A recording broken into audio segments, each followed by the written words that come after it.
distribute the plant will start being issued on January 1st, 2018. The state will charge sales tax ranging from between 22.25% and 24.25%, including a 15% excise tax. Additional taxes will vary at the local level, and farmers will be hit with a tax of $9.25 per ounce of cannabis flowers and $2.75 per ounce of leaves. According to CNN, of the 5 states that currently allow sales of legalized recreational cannabis, only the state of Washington, with a tax of more than 50%, have higher rates than what California will have. Colorado and Nevada both have a 36% tax, followed by Alaska and Oregon with 20%. High taxes on legal cannabis have already seen an increase in black market sales in Colorado. Rudy Red Dog Bellis, a Denver community activist, told the New York Times in 2014, soon after the state enacted legal sales of cannabis there, "I don't know who's buying for recreational use at dispensaries unless it's white middle-class people and out-of-towners. Everyone I know still has the guy on the street they hook up with." For over 40 years, Roberts & Roberts Brokerage has been a trusted source for buying and selling precious metals. Gold, silver, platinum, and palladium. They don't feed the banks. They're Bitcoin preferred and have removed the minimum purchase amount for all orders paid in the digital currency. Call Roberts & Roberts Brokerage today for knowledgeable advice on buying and selling precious metals and a forward-thinking approach to new technologies. 800-874-9760 or visit online at rrbi.co. Reuters reports a man driving a rented pickup truck mowed down pedestrians and cyclists on a bike path along the Hudson River in New York City on Tuesday, killing 8 people and injuring about a dozen others in what authorities said was an act of terrorism. Authorities said the 29-year-old suspect was shot by police in the abdomen and arrested after he crashed the truck into a school bus and fled the vehicle. CNN and the New York Times, each citing law enforcement sources, reported that investigators found a note left by the suspect claiming he carried out the attack in the name of the Islamic State. Tuesday's assault on the far west side of Lower Manhattan, a few blocks from the site of the World Trade Center, was reminiscent of several deadly vehicle attacks in Europe during the past 15 months. This has been FPP Radio News, online at fppradio.com.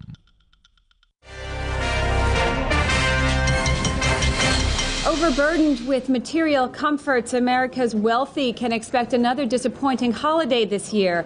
As Brian Scott tells us, the rich will simply be buying too many things to experience the true meaning of Christmas. All across the country, those at the top of the economic ladder are denied a privilege that the poorest of the poor take for granted. Rather than fall victim to the rampant consumerism that seems to increase each year, the poor find meaningful joy in simple Christmas traditions, like singing carols to keep warm and hugging relatives who have not yet died. At stores like these, the spiritually bereft must scramble for popular holiday toys in a vain attempt to duplicate the Christmas-time happiness that the impoverished enjoy. Poor people are grateful for just a roof over their heads or something to eat. My wife and I are both lawyers, so that's not enough for us. I certainly hope poor people don't take what they don't have for granted. This is the Onion News Network.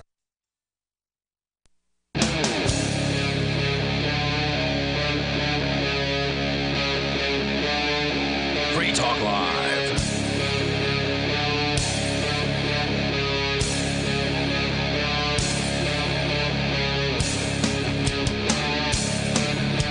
This is Free Talk Live. You can bring up anything that you want. Our number here is 855-450-FREE, like freedom. That's 855-450-3733. And we've got Skype. Skype username LRN.FM. With you in the studio tonight, you've got Ian. You got Vincent. And you have Mark. And of course, you can bring up anything that you want. Take control of the airwaves here. That's the point of the show. Still to come here tonight, Mark, you're going to be telling us about something involving an NPR host or an NPR production person, or I'm not sure who, but there's been some sex allegations, or not sex out. What is it exactly? Sexual harassment. Sexual harassment. But you're saying it's not actually sexual harassment, whatever this was. Sexual harassment. I wouldn't say that at all. You made it sound like it wasn't sexual harassment. No, I want to talk about it. All right, so we're going to get into that coming up here. Your calls and thoughts, of course, welcome. Vincent, you and I both had the same story here tonight about Catalonia, the latest in the secession movement, which has been developing over the last, well, I mean, it's been developing over years, but it really got hot over the last couple of months with a October 1st, I think it was, vote that was held in Catalonia, which is the most kind of the wealthiest region of Spain, where the voters there voted 90% to leave the Spanish government, to exit from Spain. And, of course, the Spanish government wanted nothing to do with that. They are quite upset. They brought in police in cruise ships, 2 full cruise ships loaded with cops, brought out armed cops into the streets and literally tried to prevent people from voting. They tried to, and did, steal millions of ballots. They blocked off and barricaded doors to voting locations, but yet people were able to still go to various different locations to vote. And they voted for independence. Now, of course, the Spanish government is saying it was a, not legitimate vote. They aren't recognizing it. They aren't going to recognize any kind of legitimate path to secession. They just don't believe in it. They're doing, some are calling it like rebellion or sedition. Oh, you better believe they are. In fact, they're looking to file charges, rebellion and sedition charges, against Catalonia's leaders. According to the Los Angeles Times, Catalonia's ousted president has traveled now to Brussels. He has escaped from the country, where he's been offered asylum because Spanish authorities, so-called, said Monday, after indicating that prosecutors were filing charges against him and other regional leaders related to their declaration of independence that they made last week.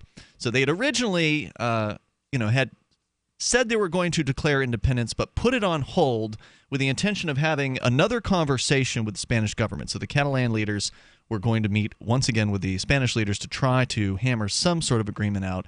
But the Spanish people, the Spanish government, they're not interested in that. They're interested in having complete control. They're interested in having nobody leave the, whatever you want to call it, their union or state of Spain, the nation of Spain. They are not interested in negotiation. So given that, the Catalonian government decided, all right, well, we'll just go ahead and fully declare independence and go our own way. See ya. And now they're coming after them. Now the Spanish government's coming after the Catalan leaders. Spanish prosecutors in Madrid said they were asking judges for rebellion, sedition, and embezzlement charges against Catalan leader Carles Puigdemont and others who were dismissed by Spain's central government. Puigdemont and a majority of Catalonia's parliament declared independence on Friday, but the Spanish government then fired them under a special constitutional provision and then called for new regional elections December 21st. The provision they're talking about here, I believe, is Article 155, if I'm recalling correctly, which gives the Spanish government the ability to essentially take total control over a certain area. The Catalonian region had what was called autonomy, supposedly. Well, it was more autonomous than most places, yeah. And they've now stripped any level of autonomy out of it legally and have said, well, we're just going to impose direct rule over the Catalonian region. Yeah, so your position and my position on Catalonia kind of differ here. Really? I think that the Catalans were largely playing a game. And that game was what higher level of autonomy can we get from Spain without having to do all the work of being a real independent nation? Why would you say that? I mean, they've been pushing for total secession over there, and it's been a huge When you popular say movement. they, are you generalizing the entire population of a region? 90% of them in the vote voted to secede, not just do some little, we want a little more autonomy thing. The vote that told people who didn't want the secession that this was a fake vote and shouldn't go vote? I mean, come on. You know as well as I do, that vote is nearly completely worthless in the realm. Anybody was free to show up and vote in that election. Except that there were cops doing, somersault jumps on people's heads. Yeah, no doubt about that. Okay, so that vote, let's dismiss that vote as from the realm of fact. You still have hundreds of thousands of people in the streets protesting for secession. That's a secession movement. That's not a, we want a little bit more authority. I'm not sure that you can communicate what those people are doing in the street as necessarily secession. They may be trying to communicate to their government, hey, Spaniards, calm the F down. Everything's like there's a whole range of stuff here. But you're speculating. I mean, generally, if you're out in the streets I'm not speculating this. If you've got a business in Catalonia that reaches across the EU, which many businesses do because it's basically one big United States of Europe, and that business is going to fire a whole bunch of people when Catalonia secedes because they will no longer be a member of the EU. And Spain will fight like the dickens to keep them out, as will many other nations that currently have separatist movements. Italy comes to mind. There's several of them out there. There are. And so the likelihood of Catalonia getting into the EU is not so great. So it's going to have to negotiate. Well, you don't. And some people don't. Britain just left, or is trying to leave the EU as we speak. But if you have a job at one of these companies that does business cross border, perhaps you do care. Time to start moving out of Catalonia, then, I guess. Because there have been companies that have already left the region because they're worried about this. And I imagine they'll move back once Catalonia gets its ability, but to do business across Europe. But I'm just trying to point out that I don't think necessarily that that a lot of people, that some percentage of people that were supporting secession up to this point are like, whoa, whoa, whoa, I didn't think we'd actually get it. I just wanted to get X, Y, or Z from the Spanish government. And I was taking secession as a path to get it. Well, if you don't want secession, don't get on board a secession movement, okay? There's a precedent in the 1995 Quebec referendum. I forget exactly. I think it was almost like 50% of the Quebec population voted to, and this was like, this would have happened, right? It's like a, legally, constitutional thing for, Quebec, to the province of Quebec to leave Canada. And they lost by a small margin, and so Quebec it was more than half, but they needed more. No, it was slightly less. They lost by half. Yeah, because because sometimes you need to have more than half, like 60% or 66%. It would have been, I think, whoever had the it was like 49 to 51. I forget exactly what it was, and so Quebec was given it was given a lot more autonomy, and it was given pretty much like unlimited welfare from the Canadian federal government. So, and you don't see you didn't see 50% of a population rioting or trying to forcibly secede, because people were complacent. They were happy with what they got. Right, it was just a vote. They weren't out in the streets in the hundreds of thousands. Before they had there was a small like violent resistance movement in the 70s, but before the 95 referendum, there was one previously, they had huge rallies, right? Really? Huge rallies. But not in 95. In 95, in yeah. 95, because the younger people wanted secession. They wanted, self-determination, Parti Québécois, that was the name. But the older people, even the French speakers, the older French speakers, they liked to stick with Canada. Yeah, they liked for pension. They didn't like change, and that's... Well, the nice thing is those folks are going to die off first. So maybe the Quebecans can try again. It's too addicted. What would be really great is if the rest of Canada could vote whether or not to kick Quebec out. Because that it'd be very interesting to see. Quebec has become essentially a leech upon Canada with all of the things it got from this 1995. Really? Right. Well, this is the point of the secession movement. Squeaky wheels get grease. The point of the secession movement is to leave, dude. To anybody. Look, if you don't support secession, you shouldn't be going out in the streets to like take on the police. Right. If you don't support secession, then you shouldn't be, putting your voice behind a secession movement. That's why there are, movements like, Mark, you're a fan of the 10th Amendment Center that are pushing for kind of nullification of different laws individually. So you don't support secession because you support these baby steps. More coming up. Free Talk Live. Message and data rates may apply. Oh my gosh, that's Frank Thomas. No. Yes, that's him. Go ahead. Excuse me, are you Frank Thomas? Yes, I am. I bet you get recognized a lot. I was a pretty good ball player. You were?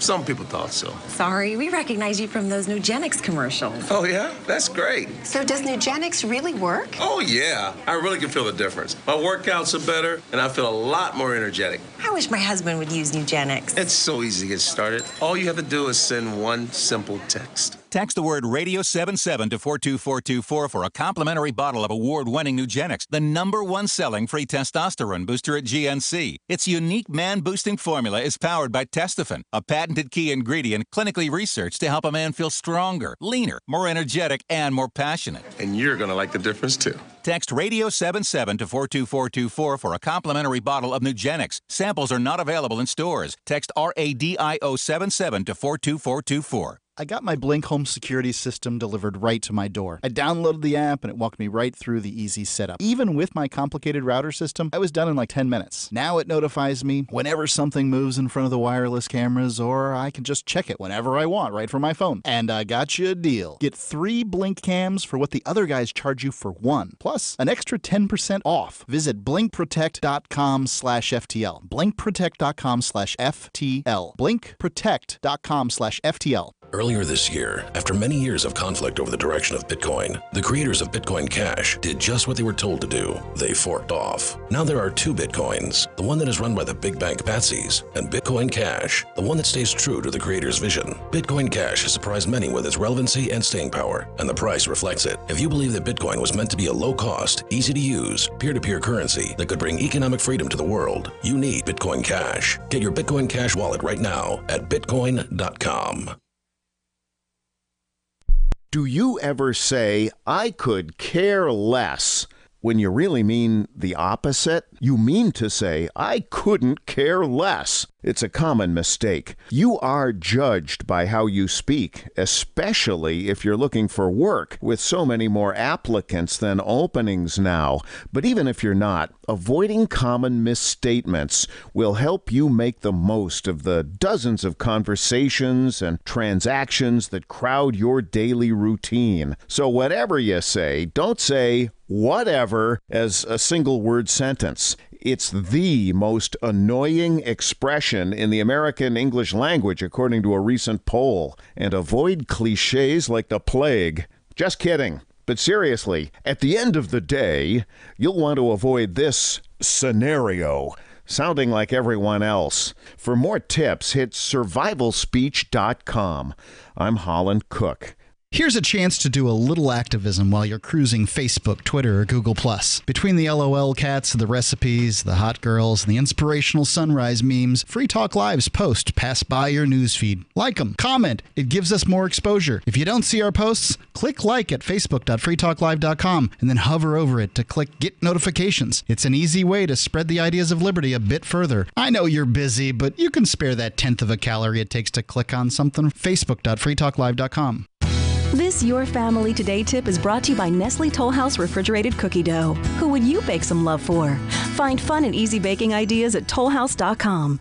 Kids love doing arts and crafts projects, especially when you join in. Try channeling all that artistic energy into the kitchen and bake up some creative treats together. Think of your art supplies as the frosting, sprinkles, and decorating gels, and use cookies or cupcakes as your canvas. For more tips like these, visit us at parenthood.com/yourfamilytoday. You can connect with the Liberty Radio Network via our Facebook page at facebook.lrn.fm. That's facebook.lrn.fm.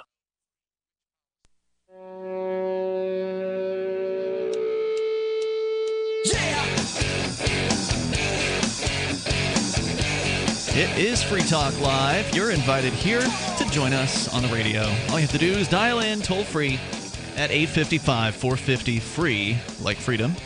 That's 855-450-3733. We do have Skype, and the Skype username is LRN.FM. With you in the studio tonight, it's Ian. It's Vincent. And it's Mark. And Mark, tell me about Whole Food Multi-Complete. Whole Food Multi-Complete is it's more than a multivitamin. It's a multi-nutritional supplement, because not only does it have vitamins and minerals, but it also has probiotics, enzymes, antioxidants, and all the other nutrients your body needs in a given day, week, month. And it's made of food as opposed to synthetic materials and that sort of thing.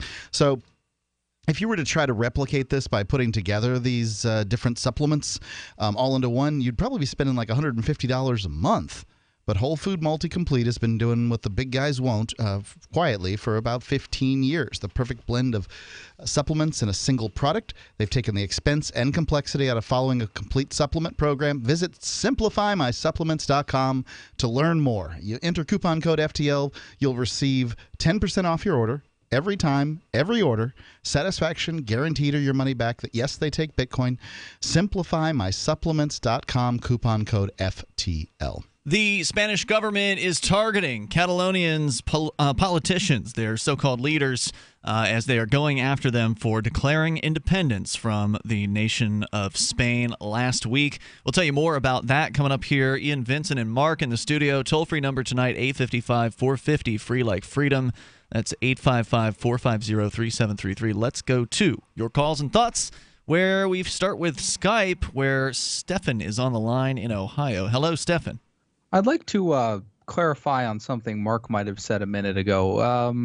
He was saying something about how some people go out to vote for secession that don't actually support it. That's what he was saying, yes. He was saying that those people are instead hoping to stir up some level of discussion that will lead towards more autonomy or some sort of special dispensation from the national government. Well, Ian, you had seemed a little skeptical of that idea, but I honestly think that's more real than most people think. I'm not saying it's impossible. I'm just saying if you don't support secession, maybe you shouldn't get behind a secession movement.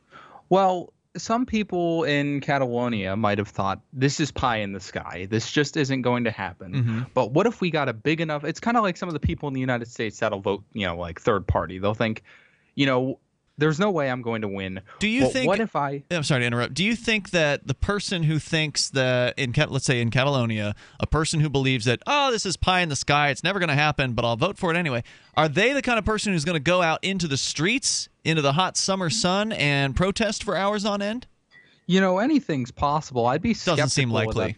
I seem kind of skeptical of that idea, but a lot of people do honestly believe that going out and voting for something that is never going to happen, that they might prove a point. And in this case, there might have been enough of those people, same with the Brexit movement, who came out and showed that you can actually win on something like this. Mm-hmm. Now, honestly, I don't think that Catalonia would apply to that. I mean, it would take a lot of the effort people to get out there and vote for it to have it win by, 90%. I do believe there was some serious distraught there, though I'm not necessarily sure if, the police Well, the argument there is that the people who were opposing secession didn't come out and vote because they didn't recognize the election or the vote as legitimate. Now, you see, that's just them. If they don't go out and vote, I don't think they have any reason to complain. Wait, Vincent, just to be clear. Vincent's sitting next to you. This is Stefan. Stefan, just to be clear, the Spanish government, the federal government, said don't go vote in this election. And then they said it was illegal. On top of that, they sent an army of Darth Vaders in Looney Tunes boats to make sure that people didn't. Okay?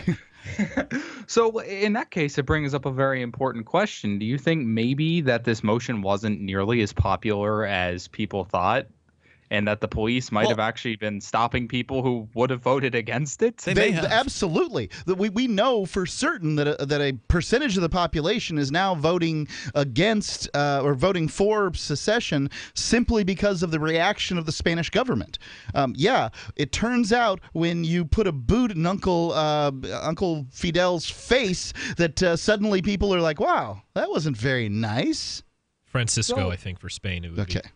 So in that case, it might not even be the will of the Catalan people. The people that might have wanted to stay didn't even show up to vote. So can we really push this as a big secession movement if the popular opinion isn't there and a lot of the people that wanted to vote stayed home? But if it's important to Ian, he can. And this is important. I think the Catalonian secession movement is probably one of the most important secession movements in the world at the moment. It deserves close study. It's getting headlines. Yeah, people need to look at it. It is making headlines, but it's probably not making that many in the United States as far as... Go ahead. But the thing is, it could really go either way.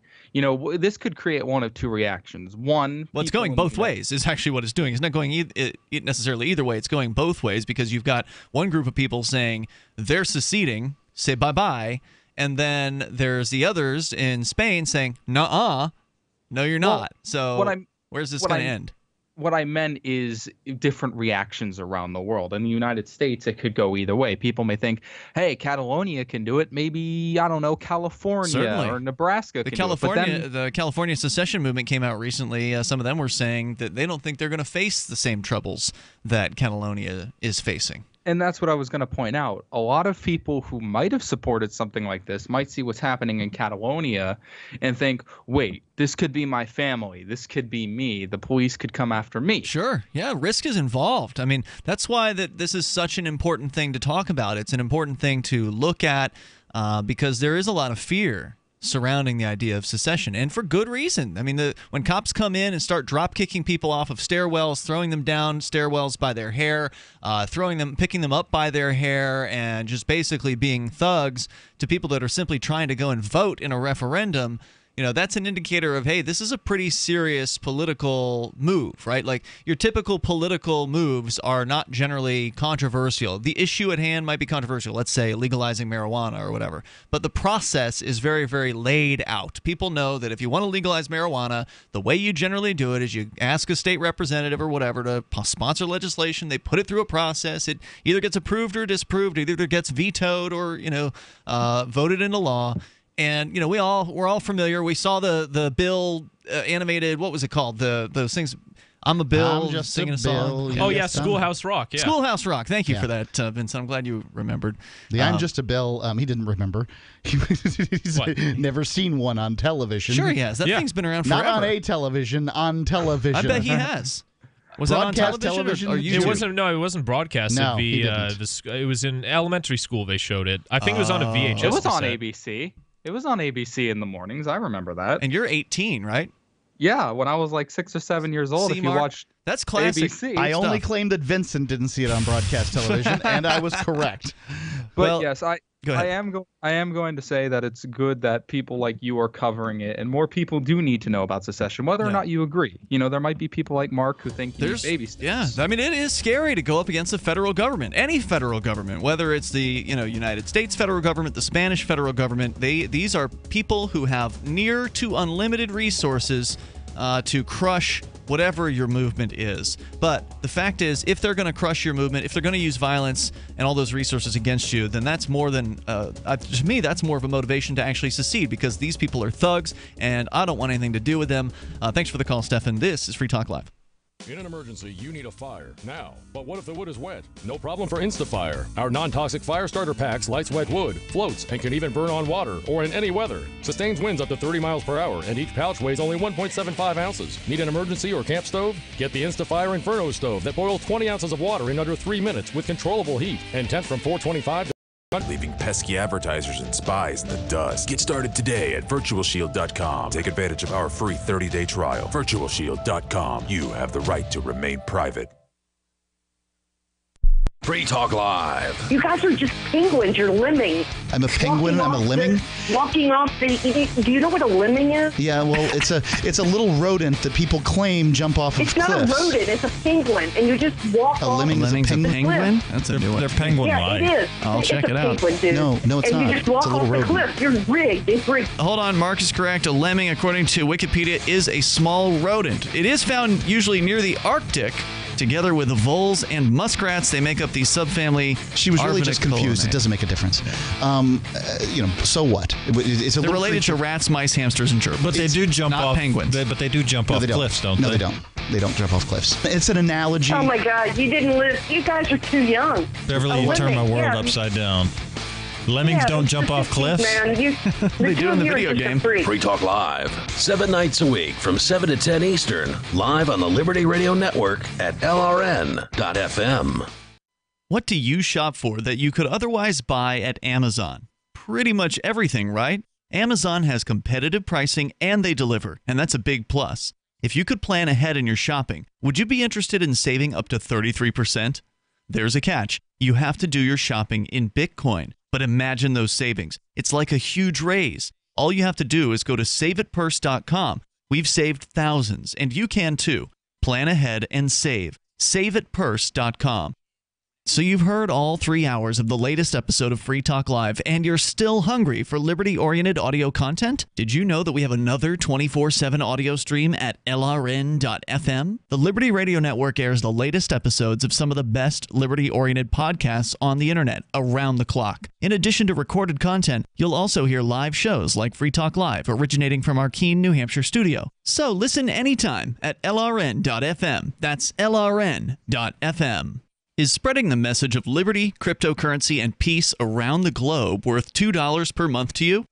As you may already know, in addition to our internet feed, LRN.FM broadcasts on free-to-air satellite across North and Central America, as well as Sub-Saharan Africa. And we've been available on satellite for free 24/7 since 2010. The LRN.FM free-to-air satellite signal is reaching some of the most oppressive regimes in the world, and there's no doubt our ideas are making an impact. You can learn more about the channel's impact by watching the 3-minute video at fund.lrn.fm. If you'd like to help free minds globally with our ideas of liberty, cryptocurrency, and peace, you can donate as little as $2 per month via fund.lrn.fm.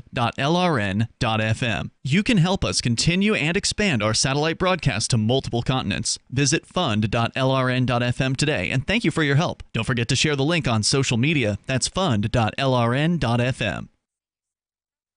While our satellite channel is free to listen to, it's not free for us. You can help us cover our satellite costs with the chip-in on the right side of the page at lrn.fm.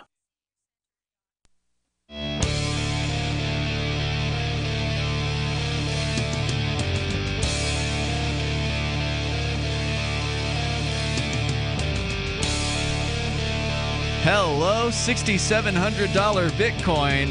Man, it's been an amazing last 24 hours for Bitcoin. Sell! It's all going to fall apart in moments. It could. There's some crazy forking going to be coming up possibly in the next couple of weeks. But right now, it is a forking mess. Right now the price is at record highs. Bitcoin, according to Bitcoin Average, as we are speaking, is hitting record highs again. I mean, it's been record highs multiple times over the last week, and right now over $6,700 US, according to BitcoinAverage.com. So kudos to anybody out there who's been holding on and waiting patiently with their Bitcoin. We do need to talk more coming up, maybe not tonight, but at some point in the next couple of weeks about this upcoming fork of Bitcoin that is scheduled currently for November 15th. So we're literally about 2 weeks away from this possibly disastrous situation. A lot of people are thinking it's going to be another free money handout, just like is what happened in August and last week, but maybe it won't work out that way this time. The toll-free number here tonight is 855-450-FREE like freedom. If you want to get all kinds of useful news about Bitcoin, you really ought to head over to bitcoin.com. They've got a news section there. You can go to news.bitcoin.com, and you can get the latest headlines about the Bitcoin universe there. If you want to learn the basics about Bitcoin, because now's a good time to start learning about it, go to bitcoin.com to do that. It's a great site. They've got a mining pool there. There's games that you can play with Bitcoin. So head over to bitcoin.com as we go to your calls and thoughts. Chris is in New York. You're on Free Talk Live. Hello, Chris. Hi. Am I on Free Talk Live? This is Free Talk Live. Chris, go ahead. I just wanted to talk inspirations. Yeah. Because I don't know if you guys remember a while back that autistic kid who called in. Yeah, I do. Yeah, he was a young man. Well, I just wanted to say I feel bad about him because I have it as well. And inspirations like, I don't know, like a favorite cartoon character or someone that really inspires him, he should really look up to that person because it could help him, because it helped me a lot. So tell me about that. I mean, what is an inspiration for you, or who is an inspiration for you, and how did that help you being autistic? Because autism is like what? The inability to interact socially with people, and there's different levels of it? I don't know how you define the thing. Yeah, exactly like you said it. My inspiration is I'm sorry if this sounds weird, but he's a game character called Sweet Tooth on Twisted Metal, and he gets through a lot, so I found him inspiration. So Sweet Tooth has lots of iterations, right? You played this game? You familiar with this game? Yeah. I've got Twisted Metal 2 through Black. Wow, all right. I'm glad you're here, because I knew what the game was. For listeners that don't know, it is a multiplayer or single-player game where you're driving game. You're driving around. You have guns, you got weapons, on your car, and the objective of the game is to blow the crap out of basically everybody else in the game. Right. So Sweet Tooth is a homicidal maniac dressed as a clown that kills his fellow players. Okay. And the caller finds him inspirational. And I'm just wondering exactly which iteration of Sweet Tooth you find to be the most inspirational. Just because he's a clown, I've always been liking clowns ever since I was a little kid. Have you considered becoming a clown?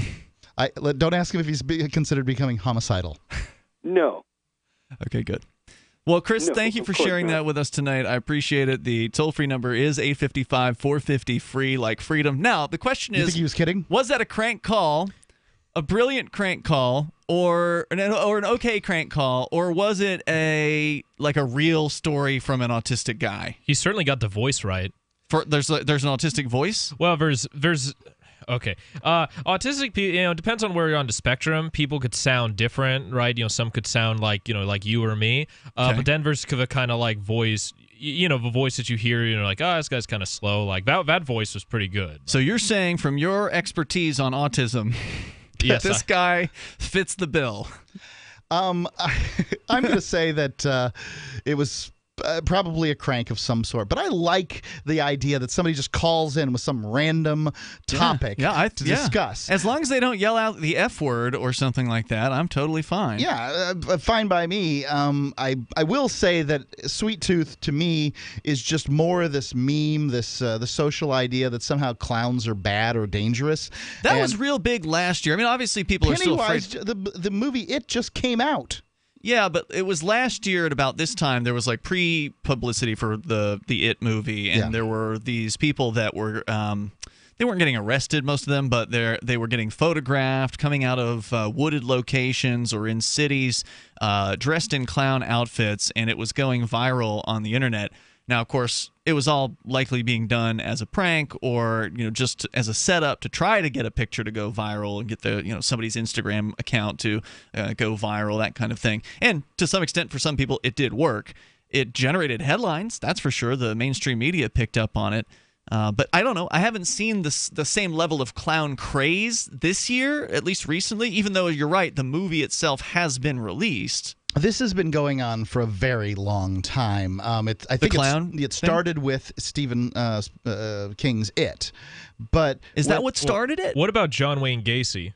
Maybe, yeah, maybe that was. Did that come? Yeah, that did probably Gacy come after It or before It? Probably before It.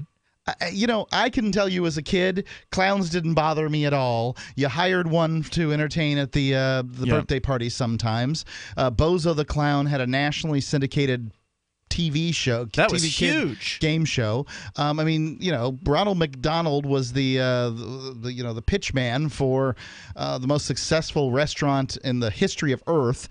To me, clowns. Clowns were never. John Wayne Gacy, otherwise known as Pogo the Clown, was before It. Okay. So instead of speculating here's a little bit of information from, of all places, the Smithsonian. The history and psychology of clowns being scary. Subject: you aren't alone in your fear of makeup-clad entertainers. People have been frightened by clowns for centuries. There's a word, albeit one not recognized by the Oxford English Dictionary or any psychology manual, for the excessive fear of clowns. Coulrophobia, spelled C-O-U-L, rophobia. Not a lot of people actually suffer from a debilitating phobia of clowns. A lot more people, however, just don't like them. Do a Google search for I Hate Clowns, and the first hit is IHateClowns.com, a forum for clown haters that also offers vanity at I Hate Clowns emails. One I Hate Clowns Facebook page has just under 480,000 likes. This story, by the way, published in 2013. Some circuses have held workshops to help visitors get over their fear of clowns by letting them watch performers transform into their clown persona. I mean, that's ridiculous. But I guess people are really freaked out. In Sarasota, Florida, by the way, where Mark and I are from, in 2006, communal loathing for clowns took a criminal turn when dozens of fiberglass clown statues, part of a public art exhibition called Clowning Around Town and a nod to the city's history as a winter haven for traveling circuses, were defaced. Their limbs were broken, heads lopped off, spray painted. 2 were abducted, and we can only guess at their sad fates. Even the people who are supposed to like clowns, children, supposedly don't. In 2008, a widely reported University of Sheffield, England survey of 250 children between the ages of 4 and 16 found that most of the children disliked and even feared images of clowns. The BBC's report on the study featured a child psychologist who broadly declared, quote, "Very few children like clowns. They are unfamiliar and come from a different era. They don't look funny. They just look odd." unquote. But most clowns aren't trying to be odd. They're trying to be silly and sweet, fun personified. So the question is, when did the clown, supposedly a jolly figure of innocuous, kid-friendly entertainment, become so weighed down by fear and sadness? When did clowns become so dark? Well, maybe they always have been. Clowns as pranksters, jesters, jokers, harlequins, and mythologized tricksters have been around for ages. They appear in most cultures. Pygmy clowns made Egyptian pharaohs laugh in 2500 BCE. In ancient imperial China, a court clown called Yuzi was, according to the lore, the only guy who could poke holes in Emperor Qi Shi Huang's plan to paint the Great Wall of China. Hopi Native Americans had a tradition of clown-like characters who interrupted serious dance rituals with ludicrous antics. And ancient Rome's clown was a stock fool called the Stupidus. The court jesters of medieval Europe were sanctioned way for people under the feudal thumb to laugh at the guys in charge. And there's more coming up. You can share your thoughts on the fear of clowns in moments. How did you get yours, if you have one? Crimes of the Crown by Captain Mark. The Crown casts the world in shadow and claims to be our guiding light. Cowards clamor for security from boogeymen and ghost stories. While I say these hobgoblins are imaginary, I say those they propped up as our liberators are now subsisting on our bondage. I say there is freedom in the black, and that's exactly where we intend to go. The Crown banishes its own officers for exposing its crimes and tortures dissidents to the brink of madness. It dominates the globe and swallows the wealth of generations, leaving only blood and excrement. The Crown calls it piracy to explore frontiers beyond its grasp. So the time has come for us to define the conduct among pirates. I say the Crown has trampled our necks long enough. Need decentralized solutions to centralized problems? Looking for a community of like-minded scoundrels? Or just want some swag to let the Crown know what you think of it? Join the conversation at pirateswithoutborders.com. We won't be hard to find. Are you tired of paying fees and commissions to that other site? I know you are. And I'm here to tell you about a great alternative to sell your stuff. BuySellMakeOffer.com is the best-selling site to ever come along. It doesn't matter what you're selling, big or small. It's easier than ever. And you can use Skype to show your items and get to know your potential buyer, and they can see that you are for real. No more blind trust. And you're not limited to snapshots. You can video what you're selling to better sell it fast. For as little as $9.95, and that's after a free 30 days, you can sell everything you no longer want with absolutely no fees, ever. Go right now to BuySellMakeOffer.com and become part of a community of buyers and sellers who have already discovered this revolutionary way of getting it sold online. That's BuySellMakeOffer.com. You'll never regret making the switch. BuySellMakeOffer.com. So, what are you waiting for? I've been told no in many different ways. I give you an order and you're going to obey it. George, you can go this way. You can do that and you have to leave here. You cannot bring signs into the rally. Walk with me. Well, I'm comfortable here, actually. Whoa, Hey, who do you think you are? Excuse me. There is no video and audio allowed in this office. No, I have work today. You ain't gonna make it. Wait on account. Now. Wait a minute. Forget the road. Whoa. Hey! Oh my God! Unbelievable! Why are you running from me? Because you scared me. You What am I being detained for? You're being served. What is this? You're being served. What is this? Bureaucrats have a funny way of telling people no. That's the sound of the men working on the chain. Derek J's Victimless Crime Spree. Watch it for free and order the Director's Cut DVD at victimlesscrimespree.com. LRN.FM is proud to announce our official listening apps for Android and iOS devices. Now you can easily tune into our streams anywhere, anytime on your smartphone or tablet. Just visit apps.lrn.fm or search for LRN.FM in the Android or Apple app stores. Please download, rate us 5 stars, then share the link on your social media and let your friends and family know how you're listening to LRN.FM. Download it now, free, at apps.lrn.fm. Looking for a great real estate investment? Consider New Hampshire, which is ground zero for the Liberty Movement. Your first call should be to Mark Worden from Porcupine Real Estate. He's more than just a real estate agent. He's your New Hampshire concierge. Where are the best places to live? Do you want farm, city, the burbs, or forest? Do you want a duplex or multifamily building so that renters pay your mortgage? There are homes in all price ranges in New Hampshire, and Mark can help with financing too. Invest in liberty and property. Mark Worden can help. PorcupineRealEstate.com. Help get LRN.FM into more ears. Visit promote.lrn.fm for a free bumper sticker, flyers, banners, graphics, and more. Promote.lrn.fm.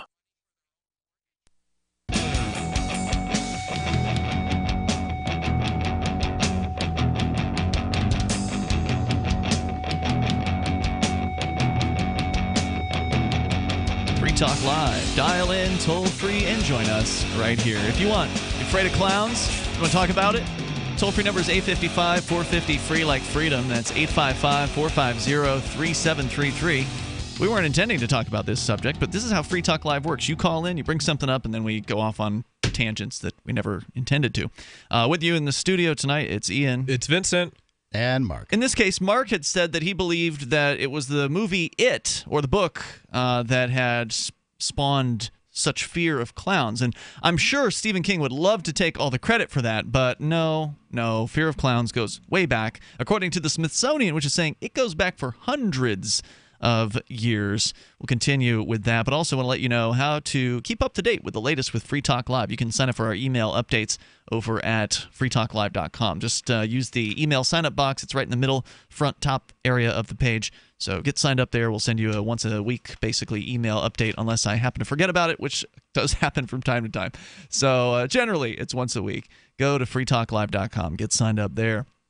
So they're talking about the history of clowns, court jesters, court clowns, pygmy clowns in the Egyptian days, 2500 BCE. So we're talking about clowns go way back. But it says here that, again, the Smithsonian magazine, but clowns have always had a dark side, says David Kaiser, director of talent for Ringling Brothers and Barnum and Bailey Circus. After all, these were characters who reflected a funhouse mirror back on society. Academics note that their comedy was often derived from their voracious appetites for food, sex, and drink, and their manic behavior. Quote, so in one way, the clown has always been an impish spirit. As he's kind of grown up, he's always been about fun, but part of that fun has been a bit of mischief. Mischief is one thing, homicidal urges is certainly another. What's changed about clowns is how that darkness is manifest, argued Andrew McConnell, the Dean of Undergraduate Education at University of Buffalo. Stott that's Andrew Stott, the Dean, is the author of several articles on scary clowns in comedy, as well as the pantomime life of Joseph Grimaldi, a much-lauded 2009 biography of the famous comic pantomime player on the Regency London stage. Grimaldi was the first recognizable ancestor of the modern clown, sort of the Homo erectus of clown evolution. He's the reason why clowns are still sometimes called Joeys. Though his clowning was of a theatrical and not a circus tradition, Grimaldi is so identified with modern clowns that a church in East London has conducted a Sunday service in his honor every year since 1959, with congregants all dressed in full clown regalia. Oh my. In his day, Grimaldi was hugely visible. It was claimed that a full eighth of London's population had seen him on stage. Grimaldi made the clown the leading character of the pantomime, changing the way he looked and acted. Before him, a clown may have worn makeup, but it was usually just a bit of rouge on the cheeks to heighten the sense of them being florid, funny drunks, or rustic yokels. Grimaldi, however, suited up in bizarre, colorful costumes, stark white face paint punctuated by spots of bright red on his cheeks and topped with a blue mohawk. He was a master of physical comedy. He leapt in the air, stood on his head, fought himself in hilarious fisticuffs that had his audiences rolling in the aisles, as well as of satire lampooning the absurd fashions of the day, comic impressions, and ribald songs. But because Grimaldi was such a star, the character he'd invented became closely associated with him. Yep. And Grimaldi, he got typecast. Right. Grimaldi's real life was anything but comedy. He'd grown up with a tyrant of a stage father. He was prone to bouts of depression. Boy, what a surprise. Another comedian who is prone to bouts of depression. Ring a bell? Robin Williams, anyone? Well, no, it's just really common. Yeah, it is. His first wife died during childbirth. His son was an alcoholic clown who drank himself to death by age 31. Wow, that's impressive. Yeah, and Grimaldi... You can get fatty liver by 31, man. It's like you haven't been sober since you were 12. And Grimaldi's physical gyrations, the leaps and tumbles and violent slapstick that had made him famous, left him in constant pain and prematurely disabled. As Grimaldi himself joked, quote, "I am grim all day, but I make you laugh at night," unquote. That Grimaldi could make a joke about it highlights how well known his tragic real life was to his audiences. Enter the young Charles Dickens. After Grimaldi died penniless and an alcoholic in 1837, according to the coroner's verdict, he died by the visitation of God. Dickens was charged Never heard that before. with editing Grimaldi's memoirs. Dickens had already hit upon the dissipated drunken clown theme in his 1836 Pickwick Papers. In the serialized novel, he describes an off-duty clown, reportedly inspired by Grimaldi's son, whose inebriation and ghastly, wasted body contrasted with his white face paint and clown costume. Unsurprisingly, Dickens's version of Grimaldi's life was, well, Dickensian, and Scott says, imposed a strict economy. For every laugh he wrought from his audiences, Grimaldi suffered commensurate pain. Stott credits Dickens with watering the seeds in popular imagination of the scary clown. He'd even go so far as to say Dickens invented the scary clown. So here you go, Mark. So we are talking about a writer in this case, okay, but it wasn't Stephen King. By creating a figure who is literally destroying himself to make his audiences laugh, what Dickens did was to make it difficult to look at a clown without wondering what was going on underneath the makeup. Says Stott, quote, "It becomes impossible to disassociate the character from the actor," unquote. That Dickens's version of Grimaldi's memoirs was massively popular meant that this perception of something dark and troubled being masked by humor would stick. Meanwhile, on the heels of Grimaldi's fame in Britain, the major clown figure on the continent was Jean-Gaspard de Barreu's Perriot, a clown with white face paint punctuated by red lips and black eyebrows whose silent gesticulations delighted French audiences. De Barreu was well known on the streets of Paris, or as well known as Grimaldi was in London, recognized even without his makeup. But where Grimaldi was tragic, De Barreu was sinister. In 1836, he killed a boy with a blow from his walking stick after the youth shouted insults at him on the street. He was ultimately acquitted of the murder. So the two biggest clowns of the early modern clowning era were troubled men underneath that face paint. After Grimaldi and De Barreu's heyday, pantomime and theatrical traditions changed. Clowning largely left the theater for the relatively new arena of the circus. The circus got its start in the mid-1760s with British entrepreneur Philip Astley's equestrian shows, exhibitions of feats of horsemanship in a circular arena. These trick riding shows soon began attracting other performers. Along with jugglers, trapeze artists, acrobats, came clowns. By the mid-19th century, clowns had become a sort of hybrid Grimaldian personality that fit in much more with the sort of general, overall, less nuanced style of clowning in the big top, says Stott. Clowns were comic relief from the thrills and chills of the daring circus acts, an anarchic presence that complemented the precision of the acrobats or horse riders. At the same time, their humor necessarily became broader. The clowns had more space to fill, so their movements and actions needed to be more obvious. But clowning was still very much tinged with dark hilarity. French literary critic Edmond de Goncourt, writing in 1876, said of them, quote, "The clown's art is now rather terrifying and full of anxiety and apprehension. Their suicidal feats, their monstrous gesticulations, and frenzied mimicry reminding one of the courtyard of a lunatic asylum," he said. Then there's the 1892 Italian opera, I mean, that guy's overstating it a bit, huh?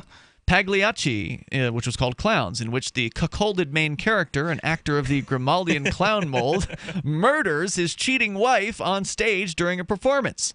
Clowns were unsettling and a great source for drama. He was a cuck. England exported the circus and its clowns to America, where the genre blossomed. In late 19th century America, the circus went from a one-ring horse act to a three-ring extravaganza that traveled the country on railways. Venues and humor changed, but images of troubled, sad, tragic clowns remained. Emmett Kelly, for example, was the most famous of the American hobo clowns, the sad-faced men with 5 o'clock shadows and tattered clothes who never smiled, but who were nonetheless hilarious. Kelly's Weary Willie was born of actual tragedy, the breakup of his marriage and America's sinking financial situation in the 1930s. Clowns had sort of a heyday in America with the television age and children's entertainers like Clarabelle the Clown, Howdy Doody's silent partner, and Bozo the Clown, who you mentioned earlier. Bozo, by the way, by the mid-'60s was beloved host of a hugely popular internationally syndicated children's show. There was a 10-year wait to get tickets to see Bozo the Clown. Wow. Howdy Doody's silent partner and Bozo the Clown. Bozo, in 1963, McDonald's brought out Ronald McDonald, who everybody knows by this point, the hamburger happy clown, who's been a brand ambassador ever since. Although heavy is the head that wears the red wig, in 2011, health activists claimed that he, like Joe Camel did for smoking, was promoting an unhealthy lifestyle for children. Of course, McDonald's didn't ditch him, but he has been seen playing a lot more soccer. But this heyday also heralded a real change in what a clown was. Before the early 20th century, there was little expectation that clowns had to be an entirely unadulterated symbol of fun, frivolity, and happiness.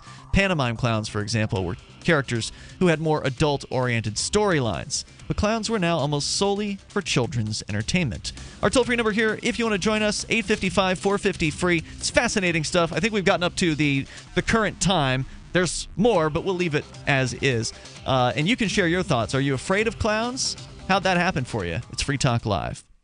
Have you checked your Google search results lately? Search results are usually the first impression that people form of you or your business, so make sure that they create a positive impression with ReputationDefender.com. What the internet says about you can have a big impact on your life and your livelihood, even if it's not true. Fortunately, you can now control how you look online and in online search results with ReputationDefender.com. Call 800-831-0771 now. That's 800-831-0771 for your free reputation analysis. If you have negative material from an ex-employee, upset patient, or former client, newspaper article, legal issue, social media, or other source showing up in your search results, you can combat it with ReputationDefender.com. Our dedicated experts in patented technology can help make your online search results look their best. Call 800-831-0771 to learn more. 800-831-0771. That's 800-831-0771. Or visit ReputationDefender.com.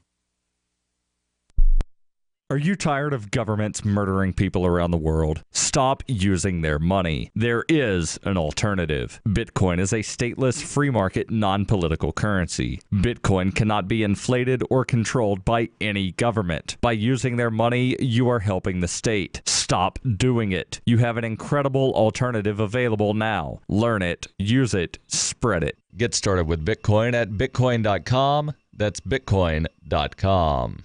There are lots of ways to listen to Free Talk Live. Our podcast has been around since podcasts began, and now the FTL feed is loaded with content besides our full show archives. Did you know that we make it easy for you to customize your podcast subscriptions? We have different feeds, one that includes only our full shows, one with just the Daily Digest, and one with just the Edgington Post. You decide what you listen to. It's quick and easy to customize your feeds at feeds.freetalklive.com. That's feeds.freetalklive.com. You're listening to the live edition of Free Talk Live. Hour number 2 is next after the news here on the Liberty Radio Network at LRN.FM.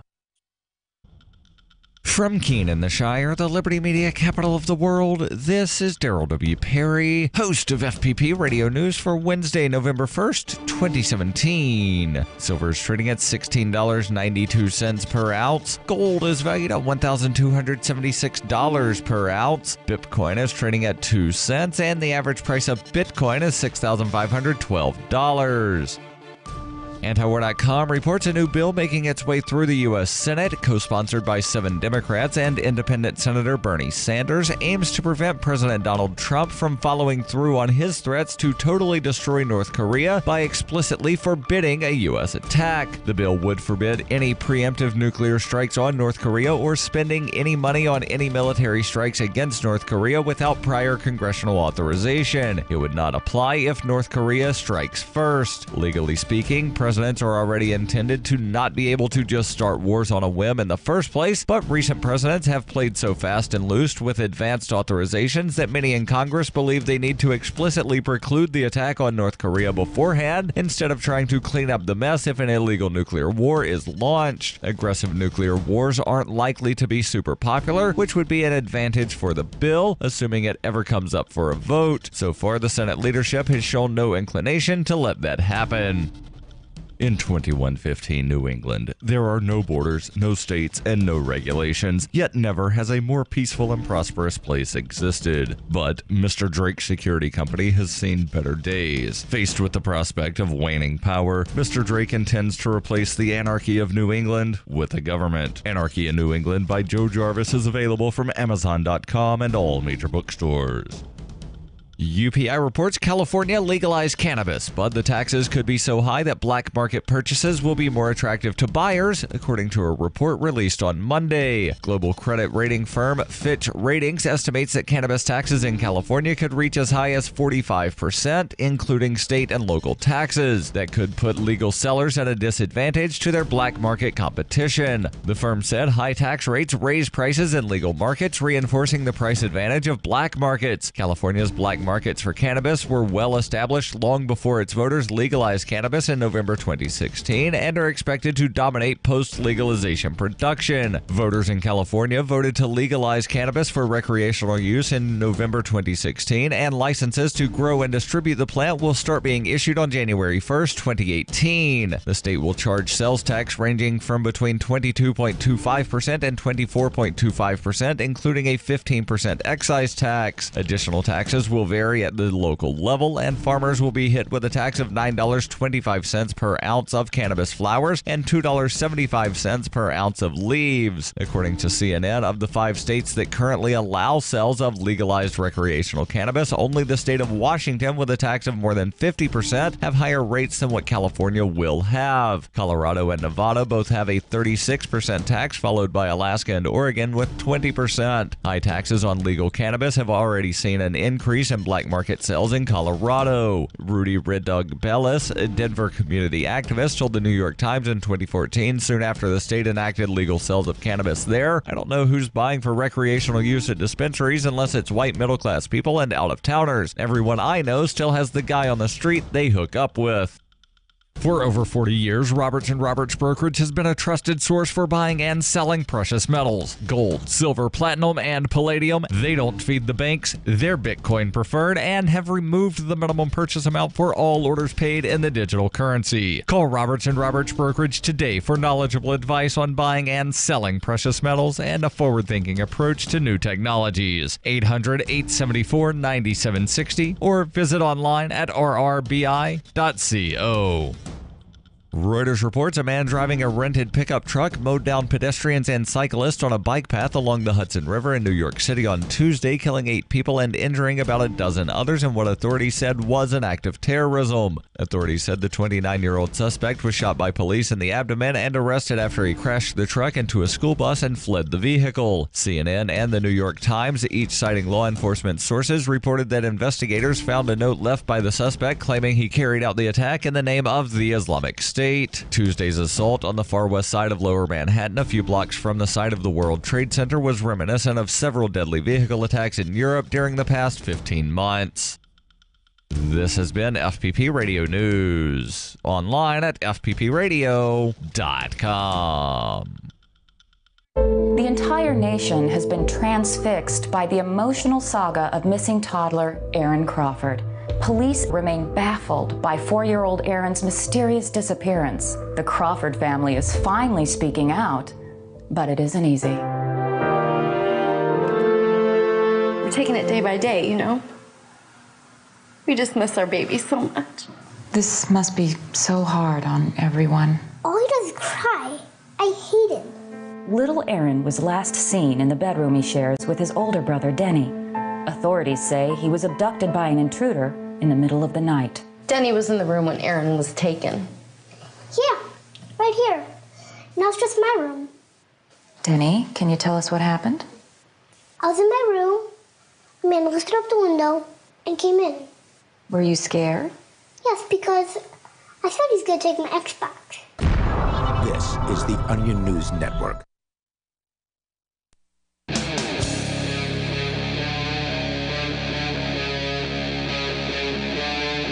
Free Talk Live. This is Free Talk Live, and you can bring up whatever you want. Our toll-free number here is 855-450-FREE, like freedom. We'd started talking about the latest from Spain at the beginning of the last hour and then just got completely sidetracked into everything from autistic, scary clowns to, well, I don't know if clowns are autistic, but probably some of them are, to whatever else you want to discuss here. Our toll-free number is 855-450-FREE, like freedom. And they got into a really detailed and fascinating historical piece from the Smithsonian, of all places, which I don't think we even got halfway through in the last hour, just kind of taking us up to the point of where Ronald McDonald came about, just looking at all the hundreds-year-long history of people's fear of clowns and where that actually came from. Fascinating stuff. I put the full story, I linked over to it on our Facebook and Twitter, so you can take a look at that. Just go to facebook.freetalklive.com or twitter.freetalklive.com, and you'll find that stuff there. Let's go to Patrick, though, in Bullhead City, Arizona. He's a cop. Go ahead, Patrick. Gee, you always start out that way. I love you guys, man. Hey, what's up, man? Anyway, I know you guys are talking. You just got my brain going in the right direction. I remember back in the 80s, Jack in the Box had some initial problems with their food, and they had to, I don't know if you guys were around when they blew up the clown in the box, their commercials. No. You guys ought to Google that. Okay. I'm certain there's commercials about that, but they completely rebranded. I don't know if it was something to do. Well, I knew it was to do with them pretty much getting sued like crazy for food poisoning. But on top of that, they rebranded, and they had these commercials that would come on in prime time, and they would just show that Jack in the Box clown in the box just blowing up. It was quite cool. 1980. You gotta love the internet, man. I mean, you can pull any old commercial that's memorable. I mean, I'm sure there's some unmemorable ones that are not on the internet, right? Like there's been a zillion commercials. But any of the old, like, memorable commercials, you type it in, man, and there it is. YouTube and in fact, on a channel called Mr. Classic Ads 1980s. So that's what this channel does. Jack in the Box, Jack Explodes commercial from 1980. Here it is.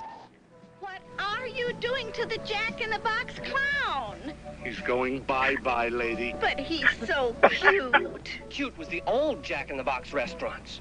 Now we stand for great new food, like our new Chicken Supreme, juicy all white meat chicken, 2 kinds of cheese. All right, when are they going to blow them up? Wheat bun. The food They're is going to blow them up better at the at end. box. Food is You got to watch the whole better commercial at and hear about box. the chicken sandwich to hear it. Waste them.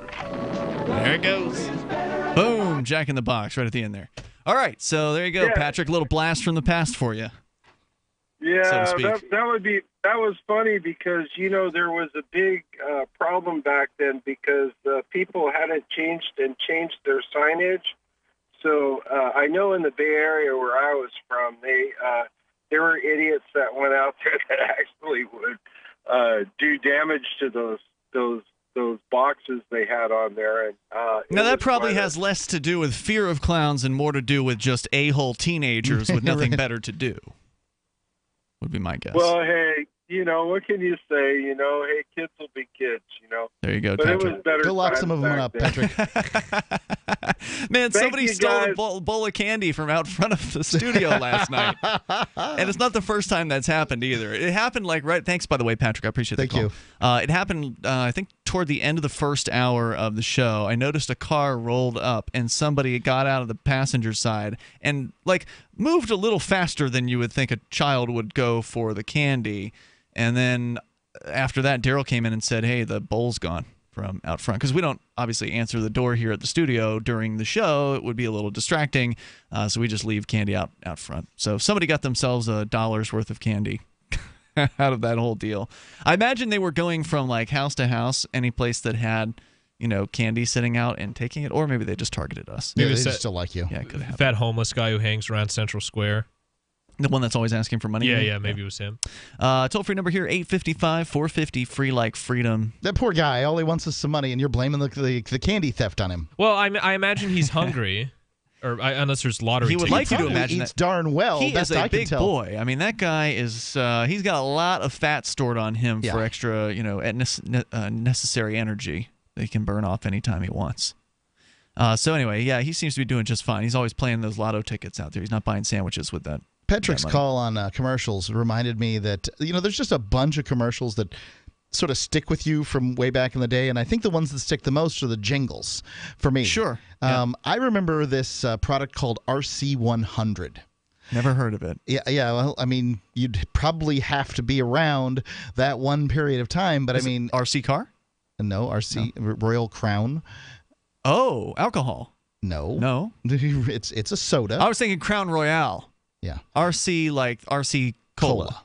Gotcha. But then they had 100, and it was I don't know. It was one of those predecessors to Diet Coke and Diet Pepsi and all that stuff. And you remember the jingle from it? Yeah, I think it's RC. What's so exciting about RC100 Cola? Nothing. RC100's got nothing. Nothing. No sugar and no caffeine. Nothing but taste. RC100's got nothing.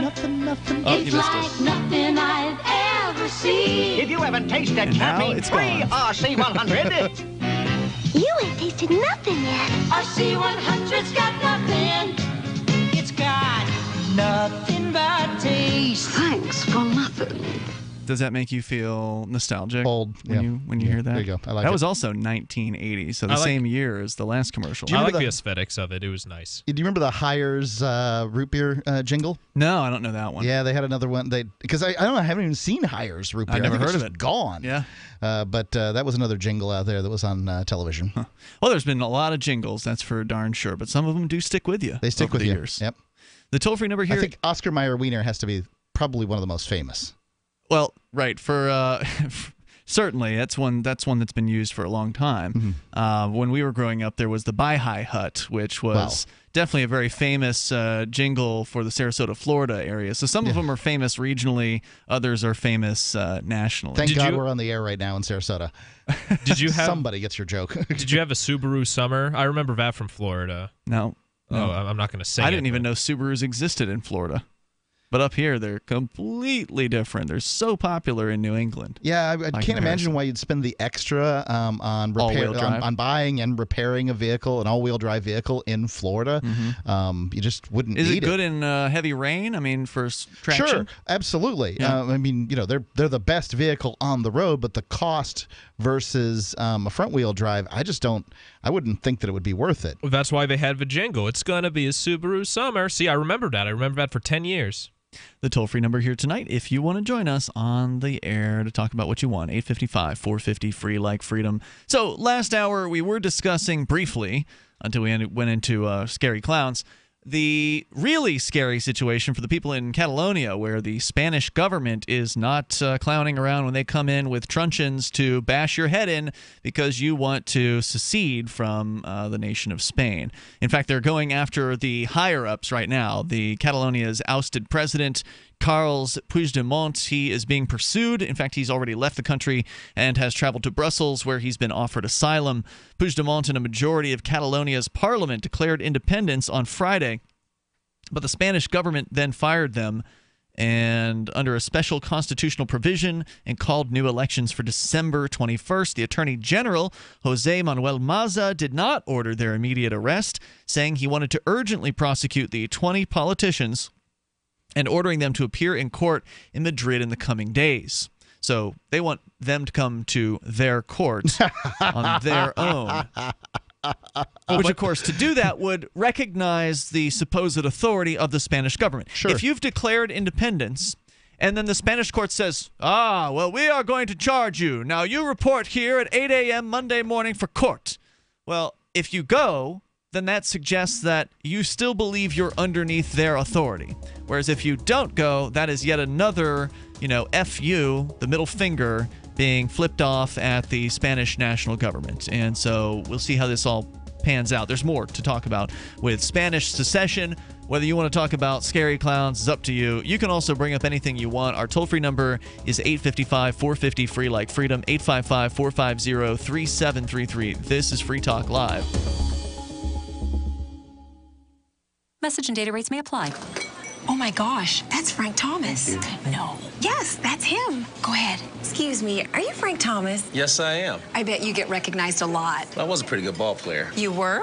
Some people thought so. Sorry, we recognize you from those Nugenics commercials. Oh, yeah? That's great. So does Nugenics really work? Oh, yeah. I really can feel the difference. My workouts are better, and I feel a lot more energetic. I wish my husband would use Nugenics. It's so easy to get started. All you have to do is send one simple text. Text the word radio77 to 42424 for a complimentary bottle of award-winning Nugenics, the #1 selling free testosterone booster at GNC. Its unique man-boosting formula is powered by Testofen, a patented key ingredient clinically researched to help a man feel stronger, leaner, more energetic, and more passionate. And you're going to like the difference, too. Text radio77 to 42424 for a complimentary bottle of Nugenics. Samples are not available in stores. Text RADIO77 to 42424. I got my Blink home security system delivered right to my door. I downloaded the app and it walked me right through the easy setup. Even with my complicated router system, I was done in like 10 minutes. Now it notifies me whenever something moves in front of the wireless cameras, or I can just check it whenever I want right from my phone. And I got you a deal. Get 3 Blink cams for what the other guys charge you for 1. Plus, an extra 10% off. Visit blinkprotect.com/FTL. Blinkprotect.com/FTL. Blinkprotect.com/FTL. Have you wanted to get into Bitcoin mining but don't want to deal with the hassle and frustration of operating the mining hardware? Let pool.bitcoin.com handle it for you like I did. Just visit pool.bitcoin.com and use their calculator to estimate what you could end up making. You get to decide which Bitcoin you want to mine. If you already have mining equipment, you're invited to join pool.bitcoin.com. Get all the details and get started mining Bitcoin at pool.bitcoin.com.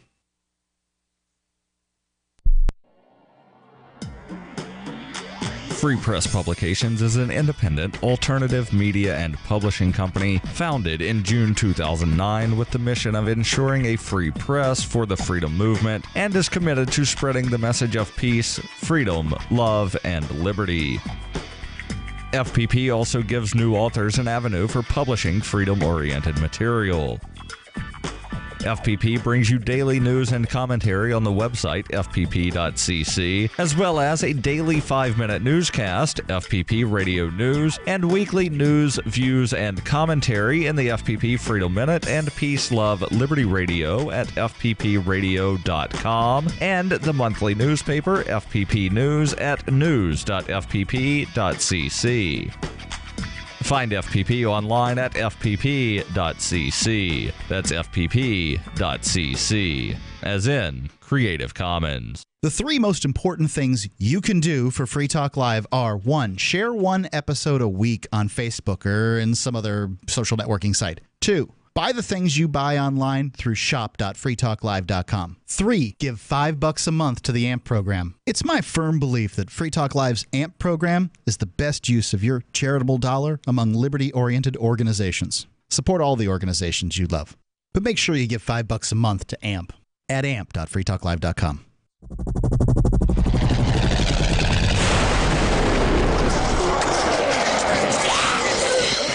In Survivor Max 2, School Bites, Max must scavenge through a wasteland swarming with the undead. Desperate to find the medicine he needs, he discovers a community of survivors at his former school. Has he finally found the safe haven he's been looking for, or will he discover that school bites?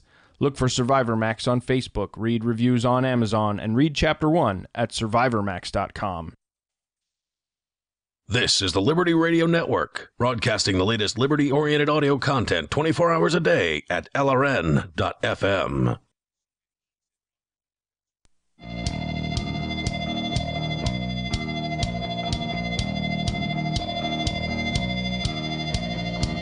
Free Talk Live. Dial in, toll free, bring up whatever you want. Our number here, 855-450, free like freedom. That's 855-450-3733. The Bitcoin price may be at record highs, but the Bitcoin network is unfortunately also at record high fees. It's insane trying to send Bitcoin these days.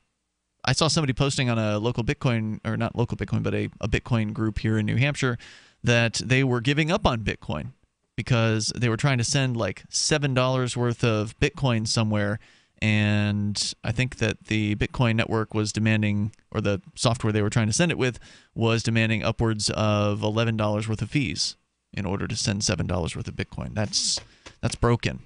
So what do you want to do about that? Well, you can keep holding on to Bitcoin. I mean, the price seems to keep going up, so probably that's still a good strategy. It historically has been for Bitcoin. Whether that's going to change in a couple weeks with the upcoming fork remains to be seen. But regardless, if you're looking for something you can actually spend in a useful manner, you got to look at Dash. It's digital cash, and it's a digital money platform designed to replace cash and help people manage their own wealth. It's fast, it can be private and easy, fees are low, and transactions are quick and can be confirmed instantly. You can pay anyone, anywhere in the world, anytime for just pennies on the dollar.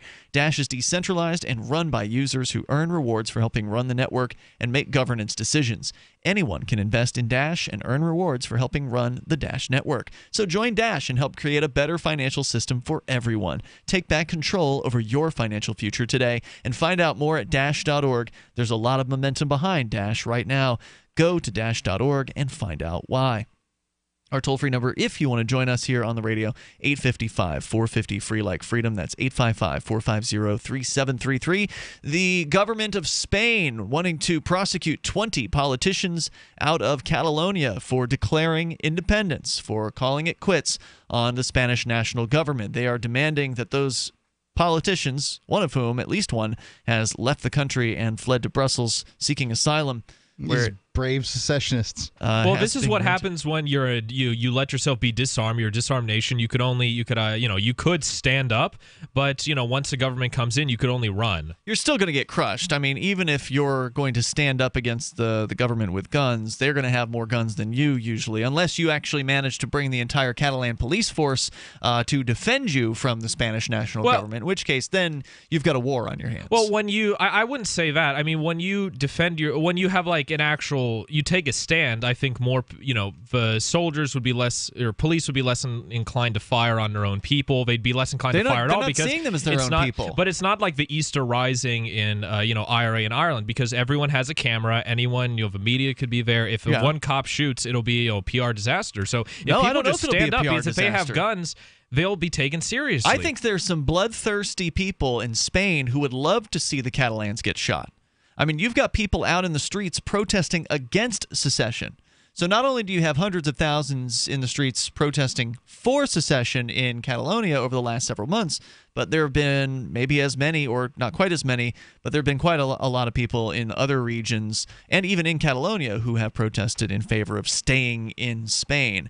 And so I think that a lot of those people want to see violence used. They're not mad about the police coming in there because they want anything to be done to keep their, the big money area of Catalonia in Spain, so they can keep milking them and using the money from that region to pay welfare payments to everybody all across Spain.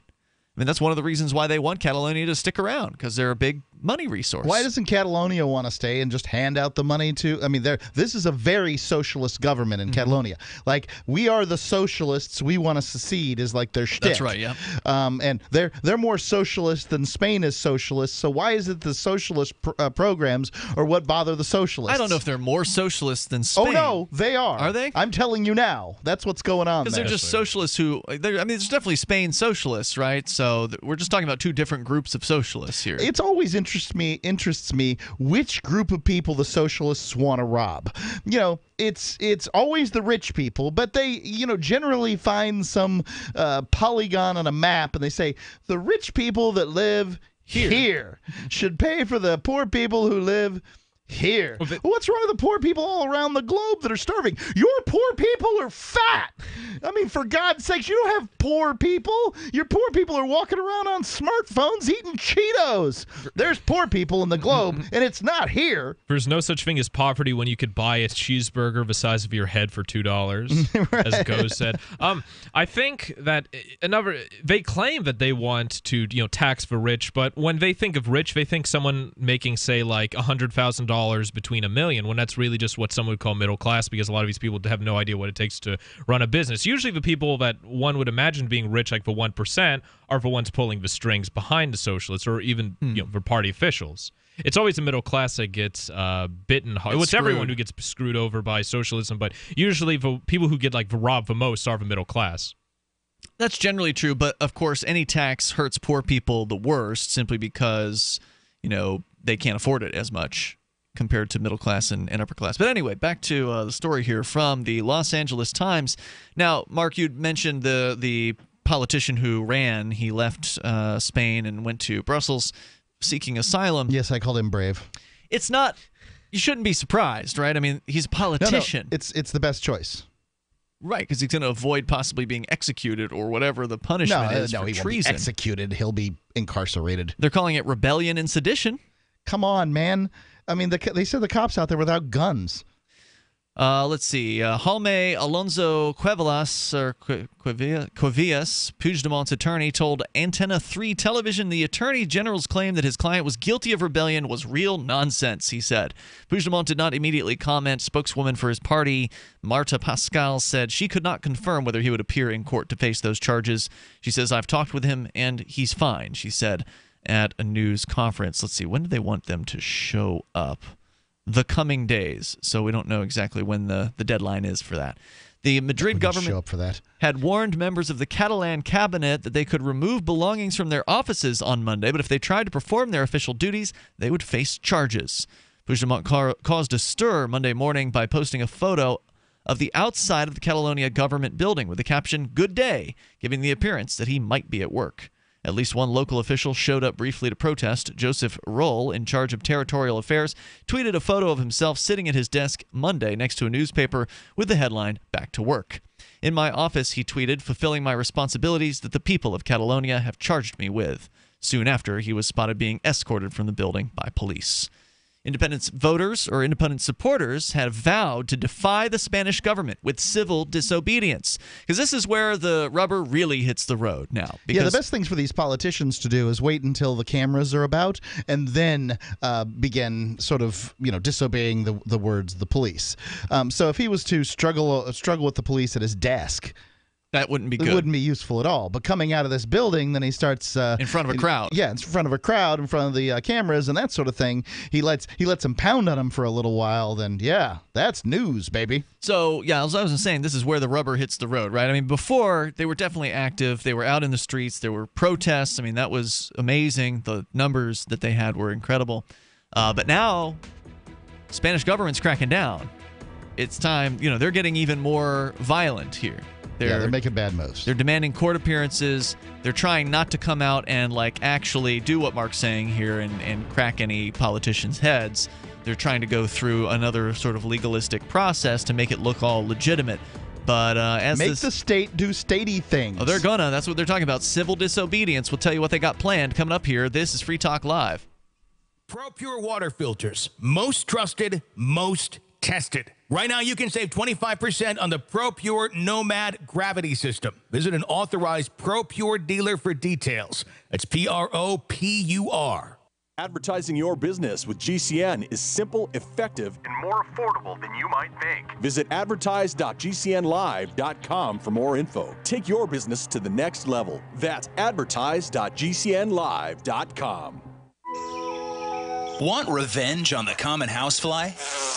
Well, after 10,000 years, someone has finally come up with a better way. The Bug Assault, a miniaturized shotgun, which utilizes ordinary table salt as ammunition. Non-toxic and no batteries required. $39.95 plus shipping and handling. Use discount code GCN and receive 15% off your purchase at bugassault.com. Fire your fly swatter and get your Bug Assault today.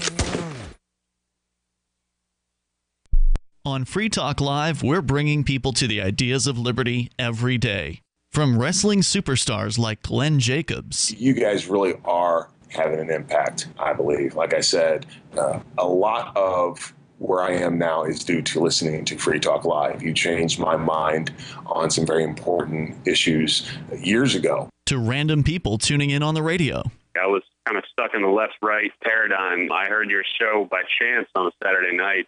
from there, I went on, joined the Free State Project, and become an amplifier. So, I mean, that's really the reason why I amp is because I know that if it wasn't for you guys being on as many stations as you are, I never would have found the ideas of liberty. Your amp will directly change more lives by getting Free Talk Live in front of people looking for talk radio online and on the air. When you amp Free Talk Live, you get perks like access to the AMP-only Facebook group and AMP podcast. Visit amp.freetalklive.com. I love My Magic Mud. I drink a lot of coffee. I had stains on my teeth. Then I found My Magic Mud, and I was told it would remove stains. So I paid attention when I brushed the first time. My Magic Mud is black tooth powder, and the difference it made in my teeth in one application was noticeable. With 4, my teeth were as white as you normal folks out there. Please go to mymagicmud.com and buy a jar. There's 150 applications for $25. You can use Bitcoin, mymagicmud.com. Did you know you can watch Free Talk Live during our live show 7 days a week from 7 to 10 p.m. Eastern via our studio cams at cam.freetalklive.com? Plus, you can chat with other listeners while you watch, all totally free. Now that our live video stream is hosted by YouTube, our video archives will be online even faster. So be sure to subscribe to our YouTube channel. Listen, watch, and chat all free at cam.freetalklive.com. That's cam.freetalklive.com. Money, power, and respect are all yours at creditsuccesssecretsrevealed.com. Be seen as an industry leader. You can do it. The last application you filled out when it was time to hit submit, did your nerves spike? You didn't get the approval you seek, but there's a better way. We teach you exactly what to place into the right systems the right way the first time so you get approved. Get up to $100,000 in instant business credit. Many people will get cash on the spot. Use those 2 tools in your new corporate credit engine so you can walk into the bank and get your project funded today. It's all about today at creditsuccesssecretsrevealed.com. Credit Success Secrets Revealed is explosive and ignites instant results. Dial 1-800-707-8719. That's 1-800-707-8719. 1-800-707-8719. Or just go to creditsuccesssecretsrevealed.com. You can sign up to receive the latest about the Liberty Radio Network via our email updates at updates.lrn.fm. That's updates.lrn.fm.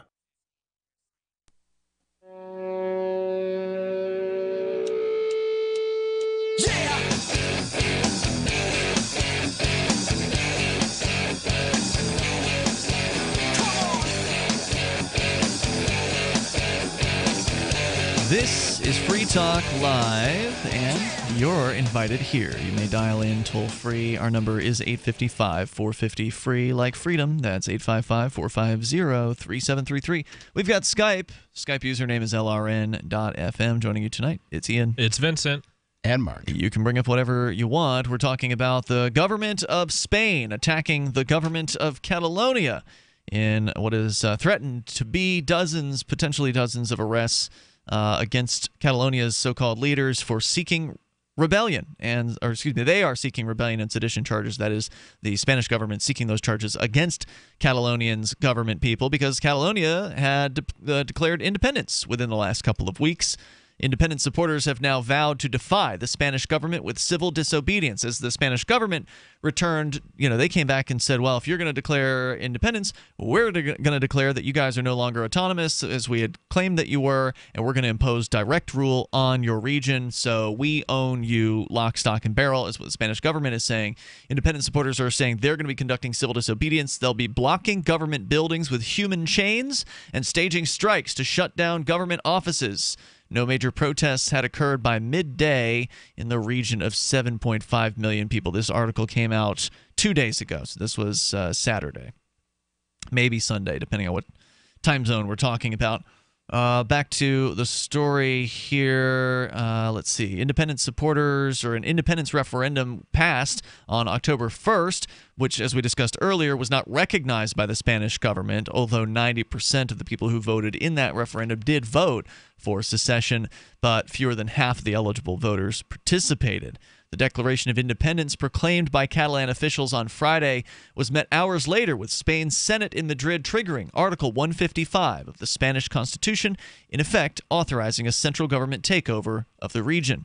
Juan Ignacio Zoido, the Spanish Interior Minister, said the takeover of the local police force, known as the Mossos, has gone smoothly. Officials fired the police chief, Josep Luis Trapero, who was seen as defying Spain, and appointed the deputy leader in his stead. So that was one of the big questions, was what was going to happen with the police of Catalonia. Right. Were they going to actually make a stand for the people who voted for secession, or were they going to stand down? And it sounds to me like they've stood down. Quote, "We wanted to send a message of trust to the Mossos," said Zoido. Quote, "It's important that the Mossos should recover a part of lost credibility," unquote. Separatists in Catalonia embrace a past steeped in their own language and traditions. The region has grown into Spain's economic powerhouse, with the tourist hub of Barcelona as its capital, and some Catalans resent having their taxes go to subsidize the poorer parts of Spain. Independentistas on Monday vowed to continue fighting for a separate Catalan state. Standing in front of the Catalonian government building in the Plaça de Sant Jaume, surrounded by a crowd of several dozen reporters and supporters waving Catalan flags, a leftist city group read statements in Catalan in front of a podium that said, "Republic now!"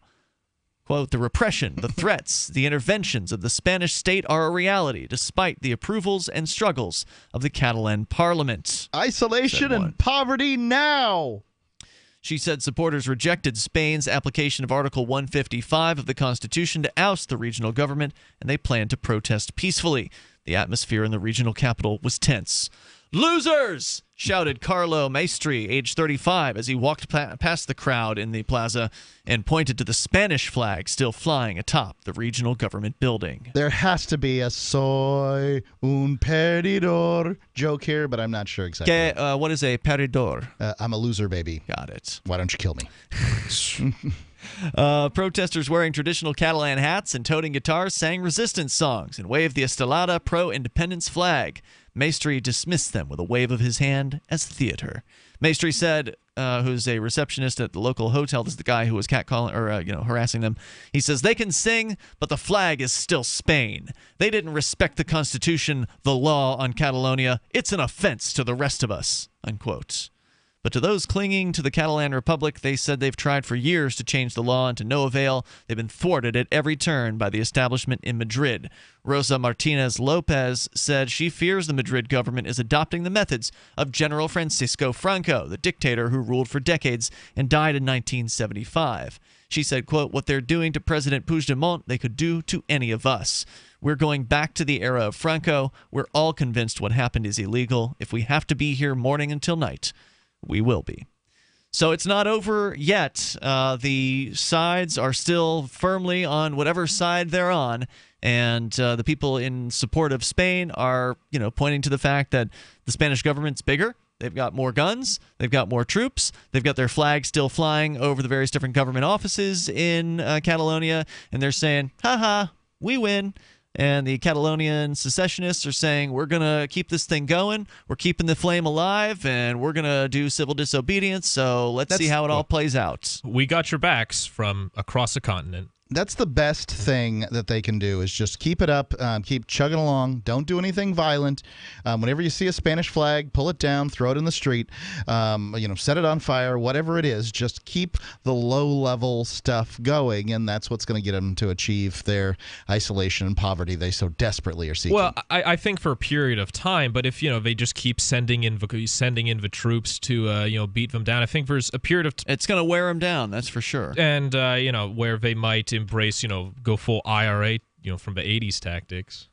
So it's fascinating to watch. It's possibly instructive for others who are considering forming a secession movement. Would the U.S. government respond similarly as the Spanish government? I mean, there's a good chance that they would, right?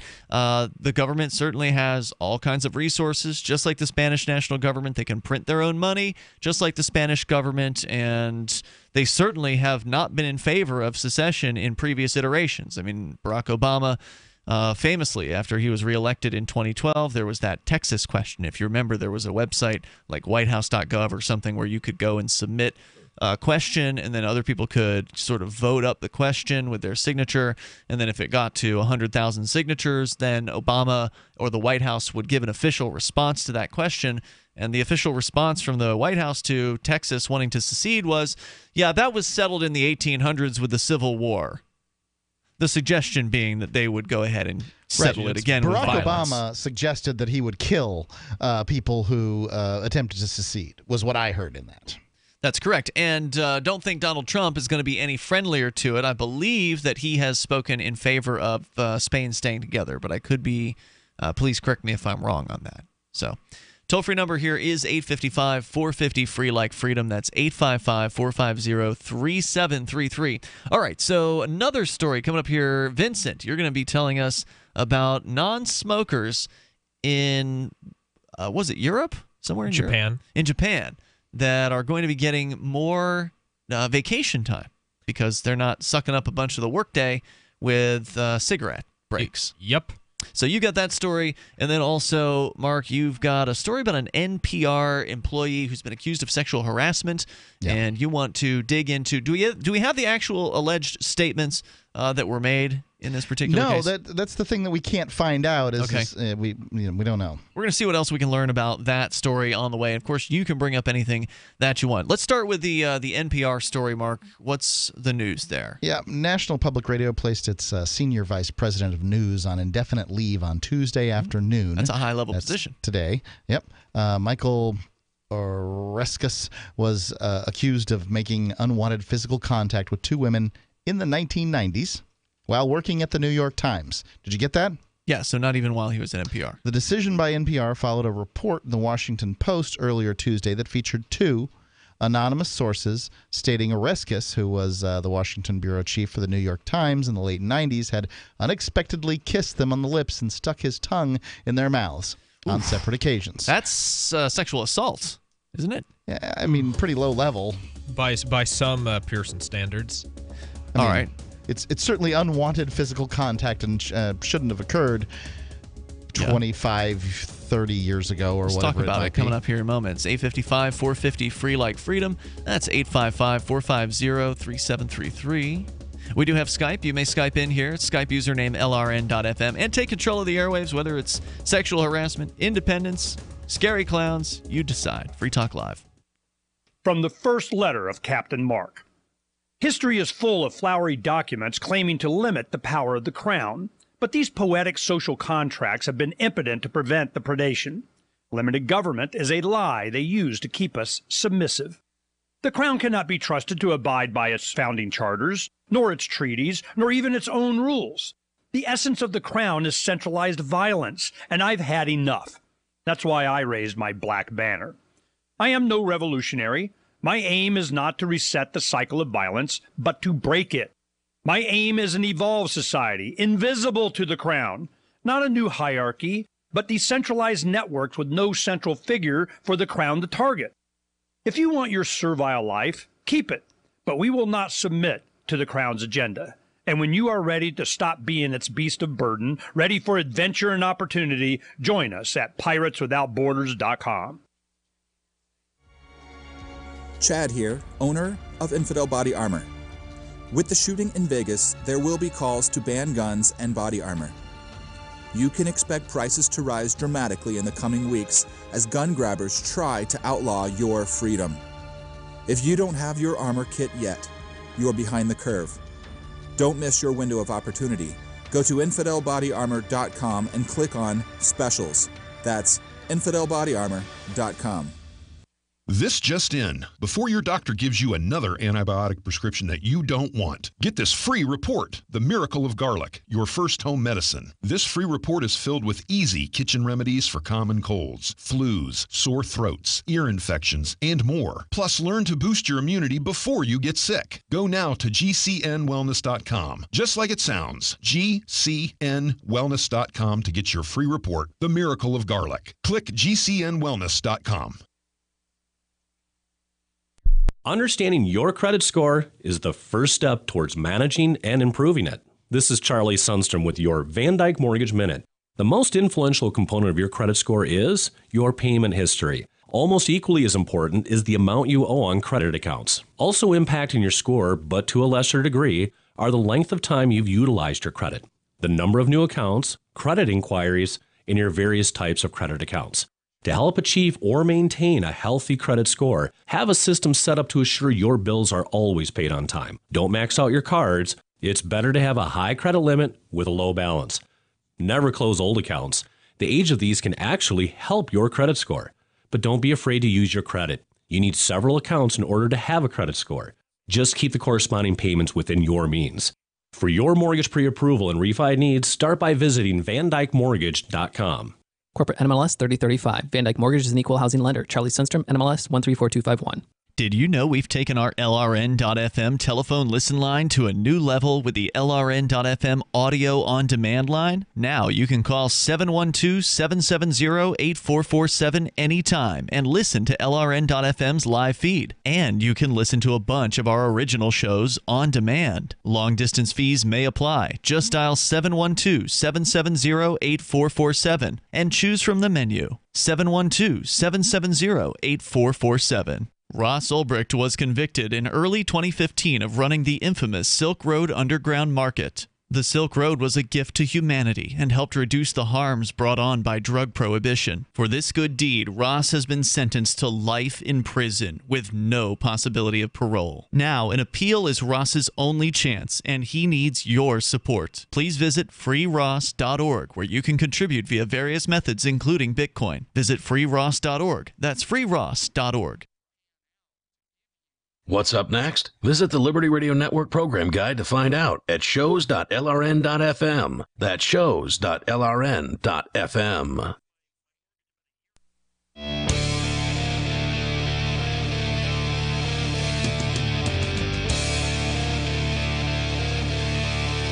Free Talk Live. You dial toll free, bring up anything that you want.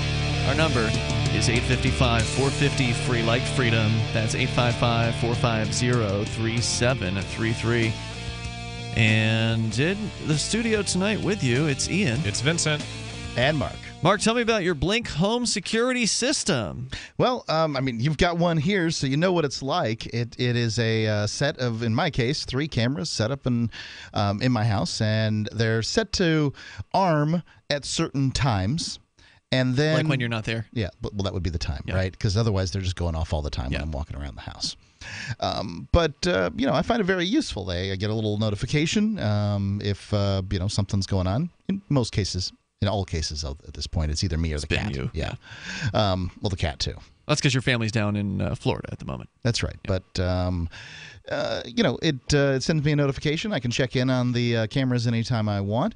And there's a great deal here for you. You just get 3 Blink cams for what the other guys charge for one. You visit blinkprotect.com/FTL. It's blinkprotect.com/FTL.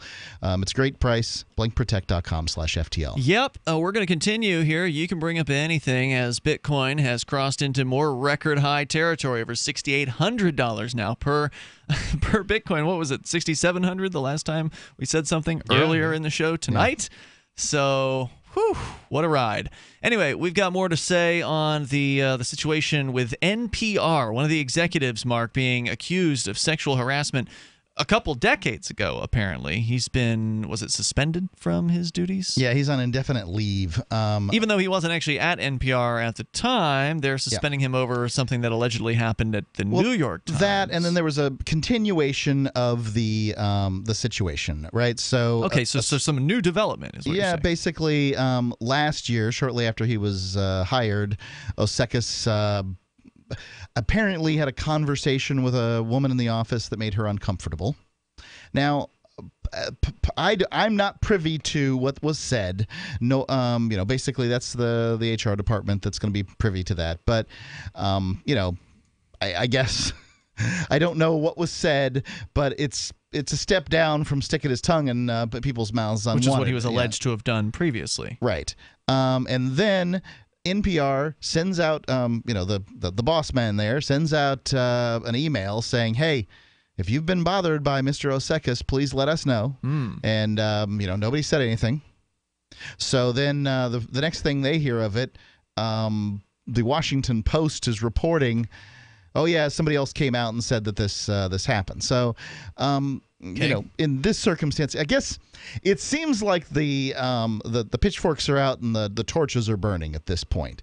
On this guy specifically, or you mean just generally? Generally. So they go through this list of Mark Halperin of NBC, Harvey Weinstein, Bill O'Reilly. Then there's Eric Bolin.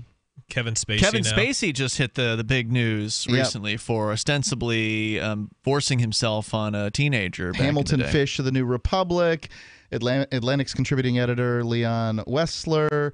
The list just is piling up right now, and now's a great time to essentially say that anybody you don't like sexually harassed you, and it's going to be believed.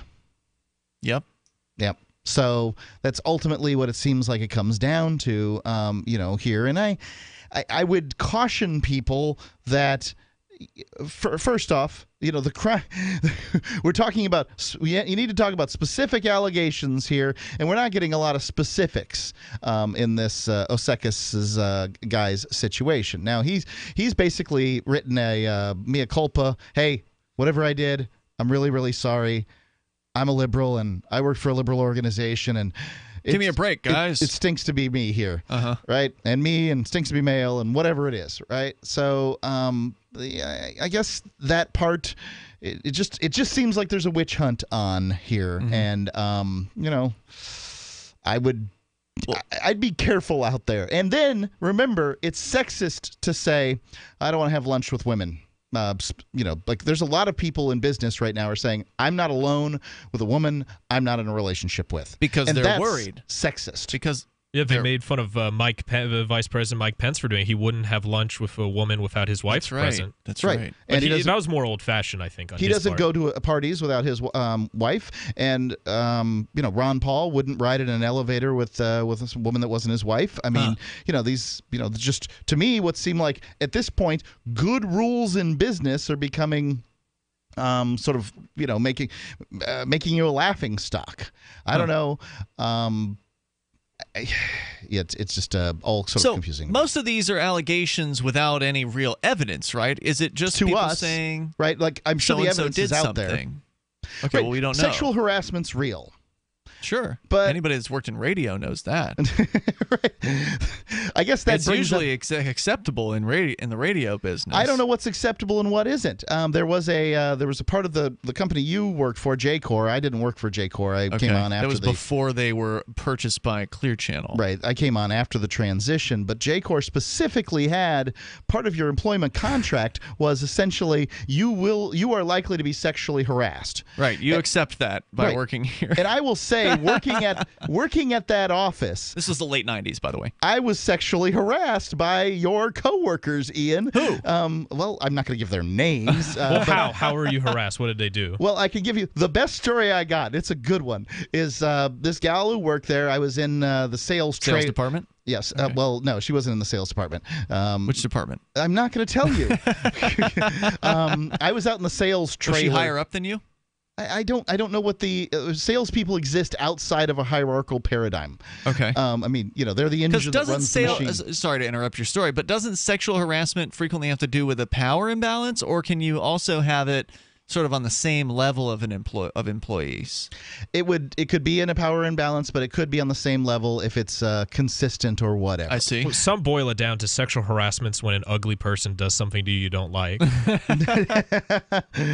This wasn't exactly that circumstance. Okay. So I was out in the sales trailer. You can tell about the wonderful accommodations. We had trailers. The palatial accommodations we had there at Clear Channel Sarasota. And, the gal in question walks in. Now, older? She and I, and several of the people there, we had this sort of convivial relationship. This is a joke, but at the same time, it was. I mean, how could you call it anything but sexual harassment? Was she older than you? I'm not answering your question. Okay, dude, what did she do? That's not going to help me figure out who it was. Okay, it's important to know for the audience. We're trying to paint the picture here. Was this an older woman Or was it a woman who your contemporary? I would say she was my contemporary. Okay. So this sales trailer had an office in the back. This wasn't my office. I was not important enough to have an office. I just happened to be in that office working on that computer. Right. She walks into that office and kicks the door closed. Yeah. Now, no one's, to You're the alone? best of my knowledge, no one's in the sales trailer. Kicks the door closed and says, she's got some papers in her hand. And I presume she was coming in to get a signature or something, and says, "Take your clothes off." Right? She says it in a very commanding tone. Yeah. So I waggle my tie back and forth, and then we get on down to business, whatever that might have been. Well, dude, that's not harassment. Well, okay, Wait, but when you say you got on down to business, you mean you didn't take off your clothes and you went back to doing whatever actual business you were doing? Because get on down to business could suggest that there was some hanky-panky going on. No, there was none. Okay. That never you have to clarify that because that's what I thought happened, right? No. So you're saying her saying "take off your clothes" as a joke was sexual harassment by some people's definitions? I'm sure it would have been considered the other direction had it occurred, against the wrong person by the wrong person. Was she okay? But you couldn't answer whether she was your superior, so it wasn't the sales manager, is what you're saying? It was not. Because I think if it was the sales manager, it was a superior. If it was a superior, then I think in most cases people would agree that was sexual harassment. It was a superior. All right, so there's a good radio sexual harassment story for you. But again, I say salespeople exist outside of the paradigm of a hierarchy in any organization because you have to keep your salespeople happy in order to keep your company moving. I don't know about that, man. My dad's last years when he was working in sales was absolutely awful, and he did have to report to the vice president of the division. So maybe it's different, but. Ricky in Pennsylvania. Go ahead, Ricky. Commonwealth Ricky. That would be the Commonwealth of Pennsylvania. Brother Mark, Brother Ian, and who's that there, gentleman? I'm sorry, I missed you there. I just got in on this late. I'm Brother Vincent. Brother Vincent, that's right. How could I forget? Yes. I was just listening to the archives, and I saw, like, when you came. It's been 3 years plus. I actually listened to the archives for another day. I was sitting here thinking about last night's request there, Ian. You were saying a little something about some request, and I know you got you and Mark there. Could you refresh me on that a little bit? The request from some of our listeners? Yes. Yeah, hang on a second here. We'll bring it back. Toll-free number here, 855-450-FREE like freedom. We'll tell you what some of our listeners wanted Ricky to do, which he refused to do last night, so somebody on the AMP forums did it for him. We'll explain on the way in hour number 3. This is Free Talk Live. BuySellMakeOffer.com is better than ever. I'm Pat Matthews here to tell you that BuySellMakeOffer.com, the revolutionary site for buying and selling anything and everything, just upped the ante. Go right now to BuySellMakeOffer.com and click the Sign Me Up button. When you do, you'll get the first month free, and then it's just $9.95 a month to be a member forever. And you don't need a credit card for the initial setup. Create your own store on the site and sell whatever you want, as long as it's legal, however you want, and sell an unlimited number of items. Create your own intro video to describe what your store is all about. Use Skype to see who you're buying from or selling to. Sell unused household items, as well as antiques, cars, televisions, collectibles, real estate. The possibilities are unlimited. Use social networks to promote your store right from our site. Remember, there are never any fees, no matter how much you sell. Become a member today. I'm a member. Get all your friends to sign up, too. This could become a great business for you. Sell whatever you want for the first 30 days, free at BuySellMakeOffer.com. So you've signed the Shire Society Declaration and are planning your move to New Hampshire to be around more liberty-oriented people. Next, sign up for the Shire Society Forum at forum.shiresociety.com. There are a bunch of people there who are already in the Shire, and they want to meet you. If you're already in the Shire physically, you should also come by the forums. Remember, not everyone uses Facebook. New people are signing up for the Shire Society Forum every month, so drop in and say hello at forum.shiresociety.com. If you want to know the latest about Free Talk Live before we go on the air, all you need to decide is how you want it delivered. It's your choice. Visit news.freetalklive.com. You can get emailed announcements and participate in contests via our email updates list. Plus, we have a Twitter account that you can follow and a Facebook page where you can become a fan. So visit news.freetalklive.com to get news about Free Talk Live as soon as it's announced and the way you want it delivered at news.freetalklive.com. That's news.freetalklive.com. You're listening to the live edition of Free Talk Live. Hour number 3 is next after the news here on the Liberty Radio Network at LRN.FM. From Keene in the Shire, the Liberty Media capital of the world, this is Daryl W. Perry, host of FPP Radio News for Wednesday, November 1st, 2017. Silver is trading at $16.92 per ounce. Gold is valued at $1,276 per ounce. Bitcoin is trading at 2 cents, and the average price of Bitcoin is $6,512.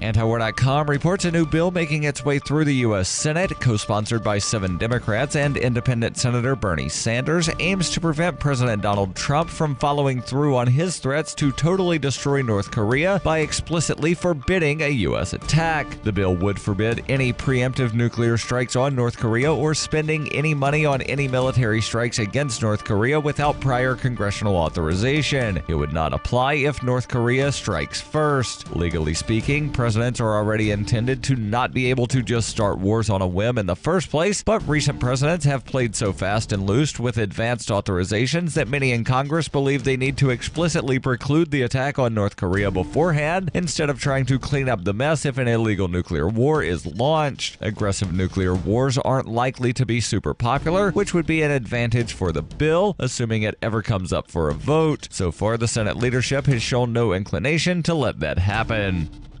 In 2115 New England, there are no borders, no states, and no regulations, yet never has a more peaceful and prosperous place existed. But Mr. Drake's security company has seen better days. Faced with the prospect of waning power, Mr. Drake intends to replace the anarchy of New England with a government. Anarchy in New England by Joe Jarvis is available from Amazon.com and all major bookstores.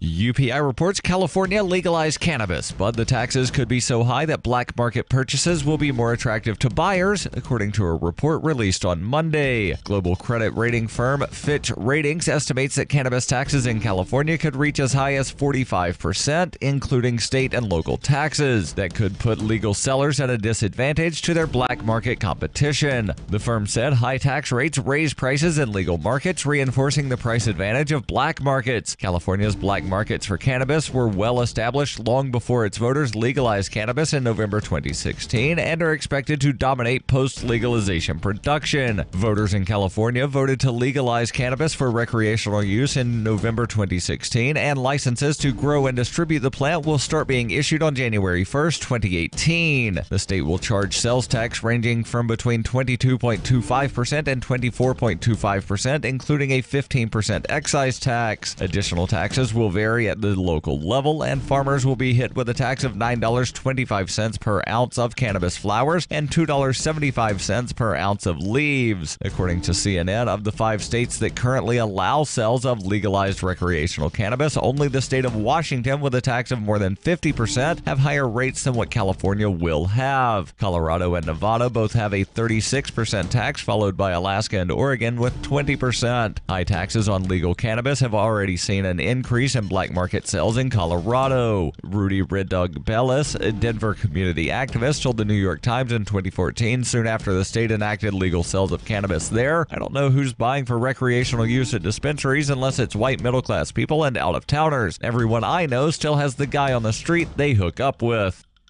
For over 40 years, Roberts & Roberts Brokerage has been a trusted source for buying and selling precious metals. Gold, silver, platinum, and palladium. They don't feed the banks. They're Bitcoin preferred and have removed the minimum purchase amount for all orders paid in the digital currency. Call Roberts & Roberts Brokerage today for knowledgeable advice on buying and selling precious metals and a forward-thinking approach to new technologies. 800-874-9760 or visit online at rrbi.co.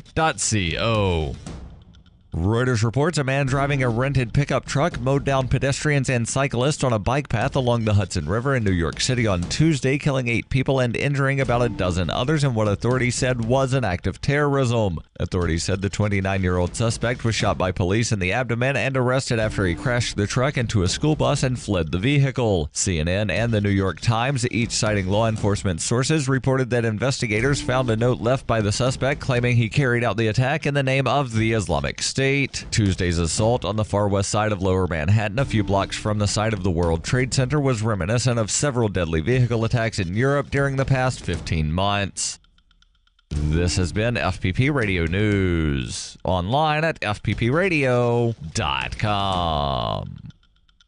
An amateur sailor has announced his plans to sail around the world to decrease awareness of important global issues. 29-year-old Michael Gilmer will cover approximately 28,000 nautical miles over 3 months, all the while drawing attention away from famine afflicting several African nations, revolution in the Middle East, flooding in Thailand, and economic instability across 5 continents. The goal here is to really make people think about a young, overconfident on an expensive boat, rather than the pressing matters of substance that actually affect people's lives. As Gilmer set off on his journey Thursday, something was happening in Washington. In local news, a cute 8-year-old is beginning to realize how much better she is than ugly girls. Since I'm cute and they're not, that means that they're not as good as me. In other news, a slaughterhouse worker is told to stop naming them all. And sure, an area man can watch your cat while his life is falling apart, no problem. You have just participated in a large-scale psychological research study. Please fill out the attached liability waiver and send it to theonion.com/newsbeat.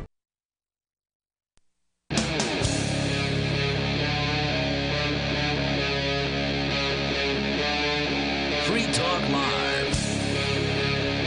It is Free Talk Live, and you can bring up anything by dialing toll-free here. Our number, 855-450-FREE, like freedom. 855-450-3733. Skype on in here at Skype username LRN.FM. Joining you tonight, you've got Ian. You got Vincent. And you have Mark. All right, so we still have, you can talk more about the idea of sexual harassment. That's what came up in the last hour. Or also, Vincent will be telling us on the way here about non-smokers in Japan. Some company is giving them vacation time because it's not fair, because the smokers get to spend a good chunk of their day outside on break. So the company's trying to even the odds up a little bit here. But let's go to back to Ricky in Pennsylvania. Yes. Ricky, you're on via Skype. You were calling in relation to something I brought up to you last night, which was about how some of our amplifiers have been demanding to see your picture. They want to see the full outfit. I mean, we could send them over the picture that's associated with your Skype. But... I know, brother. I know. You know, I give it some thought. And see, that's where I was shocked last night when I was looking at the show notes. And it says that I refused. It sounded like a refusal. I never refused. I never said Mark, no. You were sitting here last night. Did Ricky refuse to give us a photo? Nope. Or not? I said I'll think about it. I never said no. I never said no to it. Well, I believe Ricky, and I know that, and I know how you are. Like, you'll just jump to any old conclusion that's convenient for you. You can always change your mind. I'll take your word for it, Ricky. Maybe there was a miscommunication. Maybe I misunderstood you, and if so, I apologize. So does that mean you've thought about it and you're going to go ahead and give us a picture? Yeah, but I'd like to hear what you were telling me before I tell my end of what I've decided and what I'm going to do. I'd like to hear what you were telling me before we went to break. Yeah. So one of our listeners took a picture of the Undertaker, because you've described yourself as wearing like a long leather coat or some sort of duster. And used to wear leather. I busted. I trashed 5 leather ones, so I'm going to oil. It's expensive. All right. So you're wearing a long black coat, all black, wearing all black, having a wide-brimmed black hat on of some sort. Sunglasses. Indoors. And then also wearing a flag, wearing the battle flag of the Confederate. You wear stars and bars. Right. So this is your outfit. That would be the battle flag of the Northern Virginia Army. God save the South. So this is your outfit there in Pennsylvania, the Commonwealth, where you go around doing Ricky things. And so that's what people wanted to see. And so somebody, disappointed that you weren't going to actually provide the photo, or maybe that's what they thought. They went ahead and created one in using their Photoshop abilities, and it's really funny. It looks great. And it kind of looks like you. Well, I mean, the Undertaker, he did the way he looks, and then his description put a pair of himself, sunglasses on the Undertaker. Right. He looks. I mean, he's like the Undertaker. Gave him a rebel flag. Yeah, that's what he like. As a matter of fact, I got a text this morning. I got a text this morning from brother Chad, who wants to see pictures of Ricky and his flag. Well, we know everybody wants to see the real Ricky. But I have people texting me about it. That's how popular you are, Ricky. They want to see you so badly. And Mark, you've even been talking about starting up a shrine of chronic callers. I think we should do it. I think people would be interested. But we need to do it on the forums, because to do it on the website, it's just not going to work. It takes a lot of programming. We'd have to hire programmers to come in. And I do think that just like it was talked about last night, chronic callers should be optional. Because I was listening to Ralph. That's what I was thinking about this. I was listening to that long within 2-week period of the duel with Ralph and Chris and yourself and everybody else, Daryl, and everything going on. Made me think. I don't know what you're talking about. Well, the duel with Ralph. You see, when you were fighting with Ralph? Remember, you said nobody could make Ralph do anything. You said you can't, push Ralph into whatever words you used last night. Yeah, I tried to get Ralph to install Skype, but he never does it. So, I'd rather take your calls than Ralph's calls because you sound better. It's just easier to. I forced him into the duel. He didn't want to do it, but he had no choice. He's on hold right now. You want to talk to him? Yeah, I actually will. But let me just say. Wait, I want to talk about the picture. Okay, talk about the picture. Go I want to close this picture deal. Yeah. Yeah, Go ahead, basically, what I'm going to do is I'm going to do it upright, brothers. I'm just not going to do it right now. I'm figuring I'm probably going into December, and it's going to be better than just a photo. It's going to be a series of photos. I'm going to have photos. I'm going to have videos. It's going to be beautiful. You should make a calendar. You're going to have a photo shoot? You want me to pose for you there, brother Vincent? Yeah, calendar. So every month of the year, I get to see Ricky. Ricky from the Commonwealth in 2018. Watch what I say on this show. Now, what I do? What are you asking for there, brother? No, I'm just saying it'd be a good idea. It'd be neat. Hey, you could sell it and make some money. I'm not interested in making money. You can make Bitcoin. That might be of interest, but that would be wrong. That'd be against fighting a good fight, and for the reasons I do. The sooner you get me these pictures, Ricky, the sooner I can put this whole thing together, and then then all my listeners will be happy because there will be a shrine of chronic callers, and that's really what they want. Small. I'll start out small, but there will be a series of them. All right. Throughout now through December. No problem. We're going to start a page on the forum, and every picture you send, we'll make sure it gets up there. All right, Ricky. From the Commonwealth. Now, which is about Ralph. Last I heard, I shot him in the abdomen. Now he's zombified. I should have shot him in the head. Come on, Ricky. Do not go there. I am not a terrorist, and I know there are sleeper cells over here in New Jersey, and Brother Curtis Lewa, shout out to him. Brother Curtis Lewa. Yeah, I could smell it. Brother Curtis Lewa has raised the question, what exactly is New Jersey doing to weed out these savages and subhumans that are, you were going to be leaving New Jersey, and you weren't going to be there very long. Why are you still there? Also, aren't you dead? Man, I love that Ricky pays closer attention to what Ralph says. I don't remember him talking about leaving. Listen to all that serious. You're absolutely correct about that, Ricky. I mean, with the Confederate flag, I'm not going to hold it against you because long live the South, indeed. So you guys agree here. Hold on, Ralph. Hold on. Hold on, Ralph. Hold on. So it sounds like we found a point of agreement, Ricky. It sounds like Ralph is a fan of Southern secession, which makes sense because he does hate black people based on the calls that he's made Ralph, here. Are you deliberately trying to piss off Ricky from the Commonwealth? You know what I carry on my back, brother? The Southern Cross. What do you have to say about that? Can you believe this, Ricky? He's making a caricature out of me like I'm some kind of, Hang on, Ricky. Hang on. Ricky, if you can't fight with Ralph directly because for whatever reason his phone audio is completely squishing the Skype audio. So try to let him say something and then respond. Okay, I'm going to let Ralph back on here. Go ahead, Ralph. Well, I have been made into being a caricature of an Archie banker every time I call. Where these people like, Mr. Righteous here and Wolfman. Mr. Righteous? Where you do it? That's you. Right? It should be. That's excellent. And Wolfman is coming from that white. Who's guilty. Wolfman? It's got to be Ricky. He's talking about Brother Darrell now, you son of a bitch. Watch your back. Darrell ain't even here to defend himself. It's kind of like Jefferson Davis can't defend himself. Your time is up, Ralph, because it's a little late to join the Confederacy. You stay son of a bitch. Like I said, we gotta have an election, by the way, and if this election turned out to be not what I want it to be, then go south, baby, go. Uh-oh. I think Ralph's getting called out here. Are you calling Ralph a chicken? He's afraid. It's a little late to join the Confederacy movement, brother. You're a little late, you Union Stated son of a bitch. No, don't say that, Mickey. Don't say that. I see some Confederate flag in here. As a matter of fact, if I go to the middle part of New Jersey, like in the New Brunswick area, I see some pickup truck flying the Confederate flag. Ralph's trying to say that Jersey's part of the South. Thanks for the call, Ralph. I appreciate it. And Ricky, man, you really did a great job there. I really got to say that was probably one of the most entertaining back and forth between callers I've ever heard. Yeah, he's been watching the news in Jersey. That's the problem. A little late to join the Confederacy. All right, Screw Ricky. him. Hey, thanks for the call tonight. I appreciate it, man. All right, so there you go.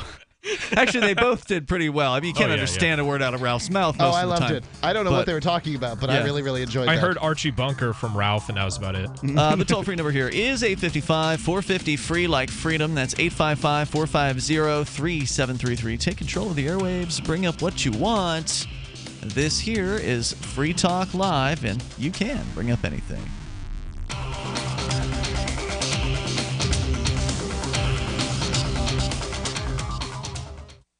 The young lady from the rescue delivered happy, and I panicked.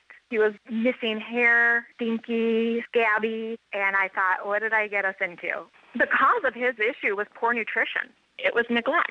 The other owners didn't care enough about him to give him the nutrition he needed. But I have a vet that I trust, and she recommended Dinovite, DINOVITE.com. I ordered the first 90-day supply, and within a couple weeks, his skin started clearing up. He didn't smell. He had more energy. He just had a glow and a bounce about him. We've been using Dinovite for the last year, and Happy the rescue dog is Happy the healthy dog. I tell all my friends who have rescues to give their dog the chance at a new start with Dinovite. It's going to pay off for you and your dog for years to come. 859-428-1000. 859-428-1000. DINOVITE.com. I got my Blink home security system delivered right to my door. I downloaded the app and it walked me right through the easy setup. Even with my complicated router system, I was done in like 10 minutes. Now it notifies me whenever something moves in front of the wireless cameras, or I can just check it whenever I want right from my phone. And I got you a deal. Get 3 Blink cams for what the other guys charge you for 1, plus an extra 10% off. Visit blinkprotect.com/FTL. blinkprotect.com/FTL. blinkprotect.com/FTL. Dash is digital cash, a digital currency designed to replace cash and help people manage their own wealth. It's fast and easy, fees are low, and transactions are confirmed instantly. Pay anyone, anywhere in the world, anytime, for just pennies on the dollar. Dash is the first digital money that's governed by its users. Join Dash and help us build a better financial system for everyone. Find out more at dash.org. That's dash.org. The Free State Project has reached its goal of 20,000 liberty lovers who've pledged to move to New Hampshire and get active to achieve liberty in our lifetime. Perhaps you're trying to figure out what part of New Hampshire should be your destination. If so, consider Keene. You'll find more than 150 reasons to move to Keene at move.freekeene.com. Keene is famous for its historic, publicity-generating activism, as well as being the liberty media capital of the world. It's home to freekeene.com, New Hampshire's destination for liberty activism, news, and opinion. For years, we've been compiling over 150 reasons to move to Keene at move.freekeene.com, where you'll learn about some of what's happening here and what makes Keene a great place to live. If you love liberty, you'll probably enjoy anywhere you end up in the Shire. But do your due diligence first. Please visit move.freekeene.com for the full list of over 150 reasons to move to Keene. That's move.freekeene.com. Here's a chance to do a little activism while you're cruising Facebook, Twitter, or Google+. Between the LOL cats, the recipes, the hot girls, and the inspirational sunrise memes, Free Talk Live's posts pass by your newsfeed. Like them, comment. It gives us more exposure. If you don't see our posts, click like at facebook.freetalklive.com and then hover over it to click Get Notifications. It's an easy way to spread the ideas of liberty a bit further. I know you're busy, but you can spare that 1/10 of a calorie it takes to click on something. facebook.freetalklive.com. The new 4th edition of Healing Our World, The Compassion of Libertarianism, will take your understanding of liberty to a deeper level and has over 1,300 updated references, new cartoons, and a foreword by Dr. Ron Paul. With discounts for multiple book purchases, the 4th edition of Healing Our World is a great gift for the liberals, pragmatists, environmentalists, and Christians in your life who think libertarianism is cold-hearted. Get yours today at healing.freetalklive.com and use promo code FTL for a $5 discount. If you enjoy LRN.FM, please contribute to your favorite shows via their websites and become an amplifier at amp.lrn.fm. That's amp.lrn.fm.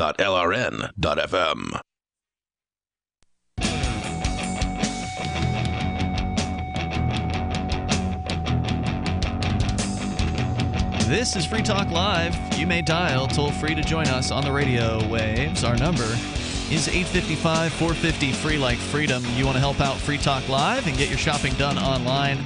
Then just go to shop.freetalklive.com. It is, well, officially now the season.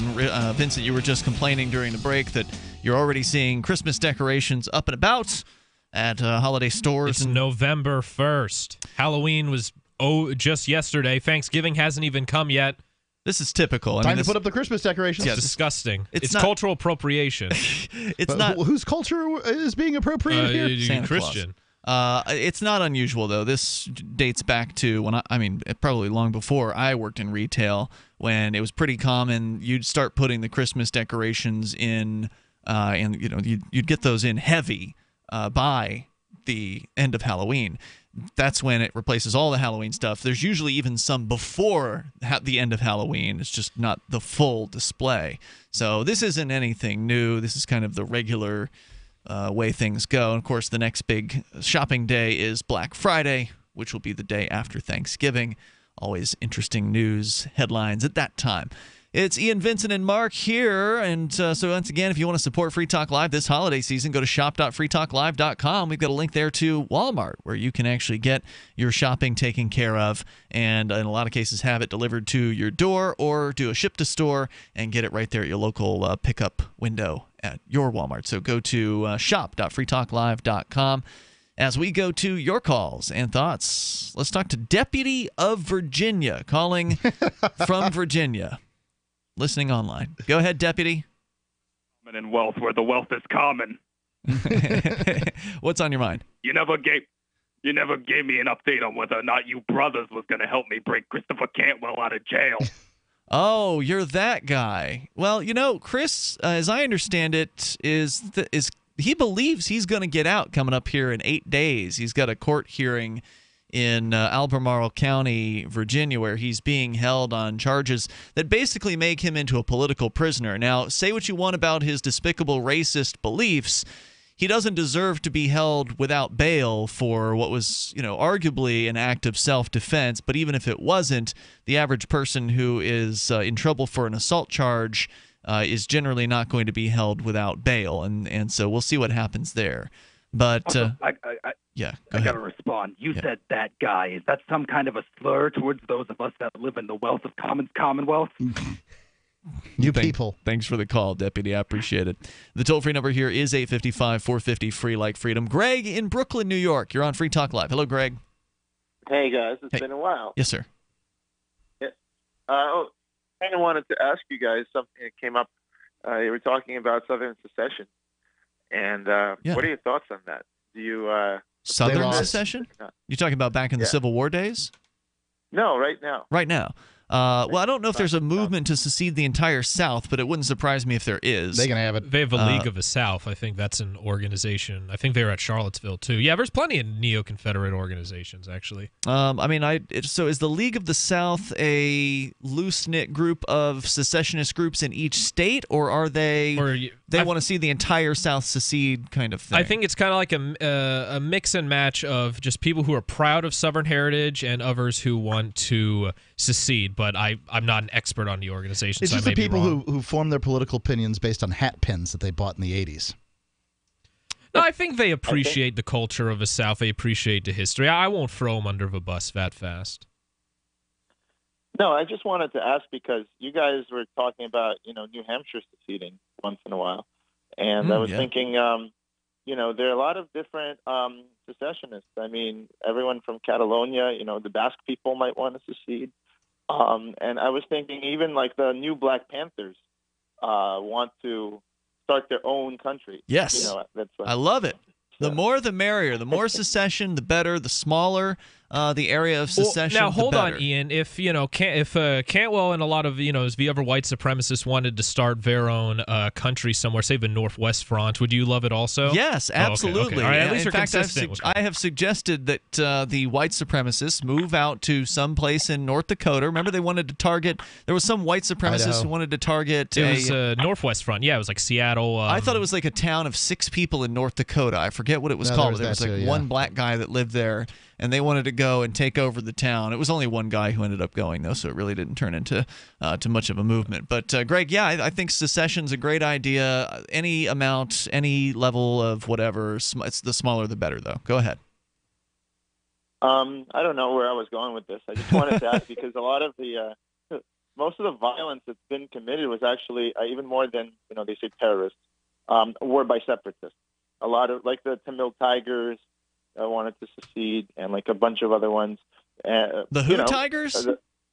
Tamil Tigers. What's Tamil Tigers? Where is that from? That's like a group out in near in India. I think it's southern India. How long ago was that? Was that like a while back? Yeah, it's been going on a while. Yeah, maybe it's ongoing. Okay, thanks for the update. I didn't know that. Yeah, they hold records for like the most terror attacks or something. Yeah, see, I don't support violence, so I don't. If a secession movement breaks violent, then I can't say I necessarily agree with that unless they're defending themselves. So I don't agree with aggressive violence, to be clear. If they're defending themselves against a bunch of thugs trying to keep them in the state, then I would say, feel free to use violence to defend yourself. But well, Howard, go ahead. Normally, what happens is when they want to secede and declare sovereignty from the government, they will be met with violence. Like Bangladesh, for example, is a great example. It used to be part of Pakistan after Pakistan and India split up. And Bangladesh, we were on the side of Pakistan trying to keep Bangladesh in Pakistan. Who was on that side? And it was very brutal, actually. It was Who's we? You were on that side?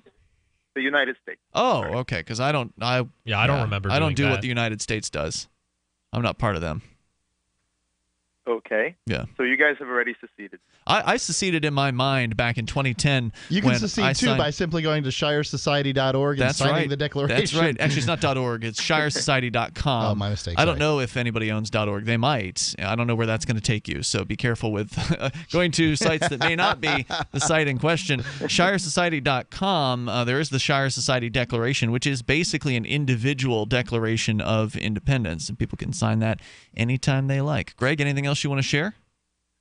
Yeah, well, hold on now. If you want to secede, and the United States or whoever, or Pakistan, will employ violence against you, it's very unlikely that they will just let you secede, because if they let anyone do that, they wouldn't exist. Right, it would be the first domino falling in the end of the empire if they just let it happen. Yeah, you can secede in the sense that, like what you're talking, yeah, right. They won't let anybody go because letting people go would then destroy the tax base. And that's essentially like a farmer saying, all right, animals, you can run around free because that's what we are. We're taxed livestock for the politicians.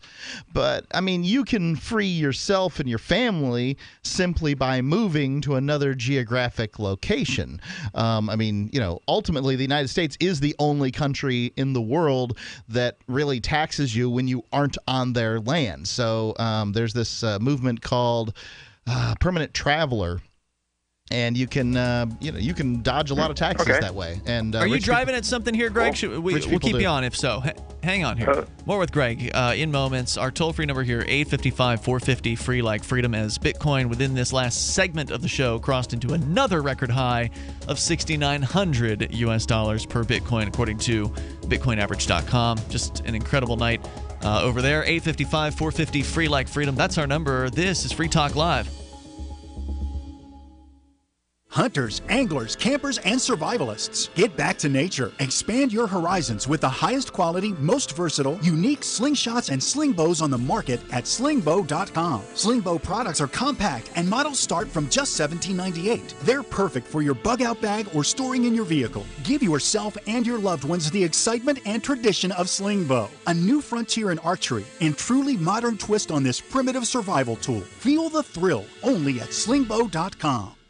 Looking for that edge during those intimate moments? We see many ads for enhancement, but the side effects include death. At GCN Team, we should change the Healthy Body, Brain, and Heart Pack to the Healthy Libido Pack. The brain and heart are not the only organs that require a healthy vascular system. For proper blood flow at the right moment, go to GCNteam.com or call 877-878-4203. That's 877-878-4203. That's 877-878-4203. This is Michael Dean from the Freedom Fiends. I've run websites since 1996 and have used over a dozen web hosts in that time. AgristHosting.com is the only one that hasn't broken my heart. Agrist Hosting's uptime and service is stellar, and their DDoS mitigation is the best I've seen. That's important because if you tell the truth in this world, you'll ruffle feathers. And some people will try dirty tricks to silence your voice. No matter what the haters hit us with, Agrist Hosting keeps our websites online. If you have a mission-critical commercial presence or a world-changing activism site, you cannot tolerate any skullduggery. So go with agristhosting.com. Have a WordPress or blog site, but you're not satisfied with performance or uptime? Or just want raw hosting? Want to pay with Bitcoin? Agrist Hosting specializes in high-performance hosting with personalized service. Go to agristhosting.com and click on the button that says Get Hosted. That's agristhosting.com. Cell 411 is a free app for Android and iOS that replaces government-controlled 911. Cell 411 allows you to preset a group of friends or private organizations to show up at any emergency. Cell 411 is a nightmare for the state because it proves their so-called services aren't needed. Cell 411 has had thousands of installs, and of course it's covered by the BIPCOT no government license. Cell 411 because your friends won't shoot you when you're in trouble. Without the government, who would build the emergency services? You and Cell 411. Get it today at getcell411.com. So you've heard all 3 hours of the latest episode of Free Talk Live, and you're still hungry for liberty-oriented audio content? Did you know that we have another 24/7 audio stream at LRN.FM? The Liberty Radio Network airs the latest episodes of some of the best liberty-oriented podcasts on the internet around the clock. In addition to recorded content, you'll also hear live shows like Free Talk Live, originating from our Keene, New Hampshire studio. So listen anytime at LRN.FM. That's LRN.FM. Is spreading the message of liberty, cryptocurrency, and peace around the globe worth $2 per month to you? As you may already know, in addition to our internet feed, LRN.FM broadcasts on free-to-air satellite across North and Central America, as well as Sub-Saharan Africa. And we've been available on satellite for free 24/7 since 2010. The LRN.FM free-to-air satellite signal is reaching some of the most oppressive regimes in the world, and there's no doubt our ideas are making an impact. You can learn more about the channel's impact by watching the 3-minute video at fund.lrn.fm. If you'd like to help free minds globally with our ideas of liberty, cryptocurrency, and peace, you can donate as little as $2 per month via fund.lrn.fm. You can help us continue and expand our satellite broadcast to multiple continents. Visit fund.lrn.fm today, and thank you for your help. Don't forget to share the link on social media. That's fund.lrn.fm. You're listening to the best liberty-oriented audio streamed around the clock, on the air, and online. This is the Liberty Radio Network at LRN.FM.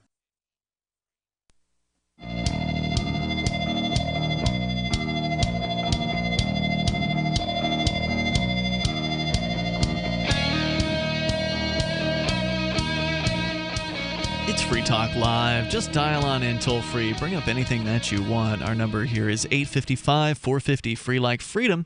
That's 855-450-3733. We do have Skype, and the Skype username is lrn.fm. Here in the studio tonight, it's Ian. It's Vincent. And Mark. I did, by the way, post the picture of Ricky as imagined by one of our Free Talk Live listeners and amplifiers, Leah, who had posted it on our Facebook group for AMP only.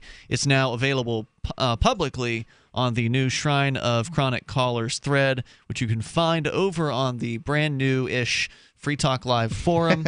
Brand newish. Over at forum.freetalklive.com. So anybody who's a listener can go to the forum at forum.freetalklive.com, and you can check that out. And you don't need an account to view it.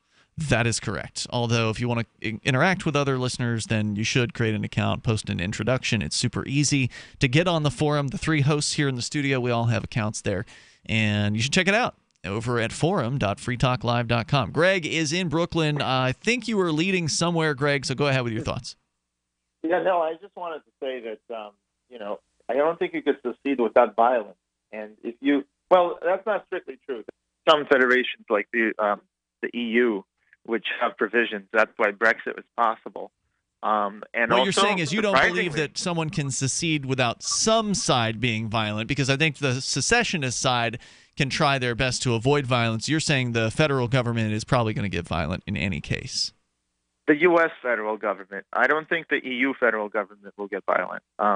Okay. But yeah, as long as there's a provision in the Constitution for secession like there is at the EU, surprisingly, the USSR had a provision for secession. That's why it fell apart. So they all just decided to leave. Well, just because they don't have a provision for secession doesn't mean that the U.S. government's going to stay together over all of these years. It's inevitably, hopefully, going to fail at some point. But I do see your point, and I think that it's hard to argue against it. It really is. Although my thought is let's just throw caution to the wind and go for it anyway and see what happens. Okay. And what if people are caught in the collateral damage, though, and if they have families and kids? Yeah, that's bad. That's definitely bad. Yeah, Ian doesn't like the idea that there might be consequences to this nonsense that he just spouts off all the time. It's unfortunate. Bad things happen. But, that's a world we live in. Yeah, you have to make some sacrifices. I mean, do you want to live under a tyrannical federal government for the rest of your life and have your grandchildren and children subjected to them? I say no. Is that the only solution, though? Is secession?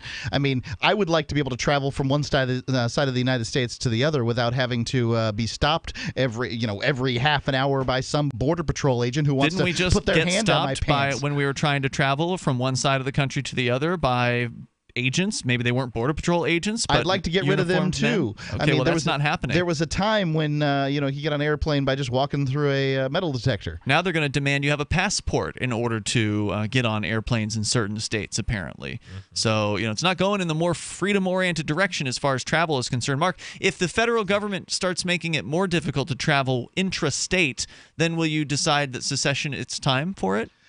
Ian, you can put pressure on the federal government and pare down its control to a constitutional level without secession. That's never worked.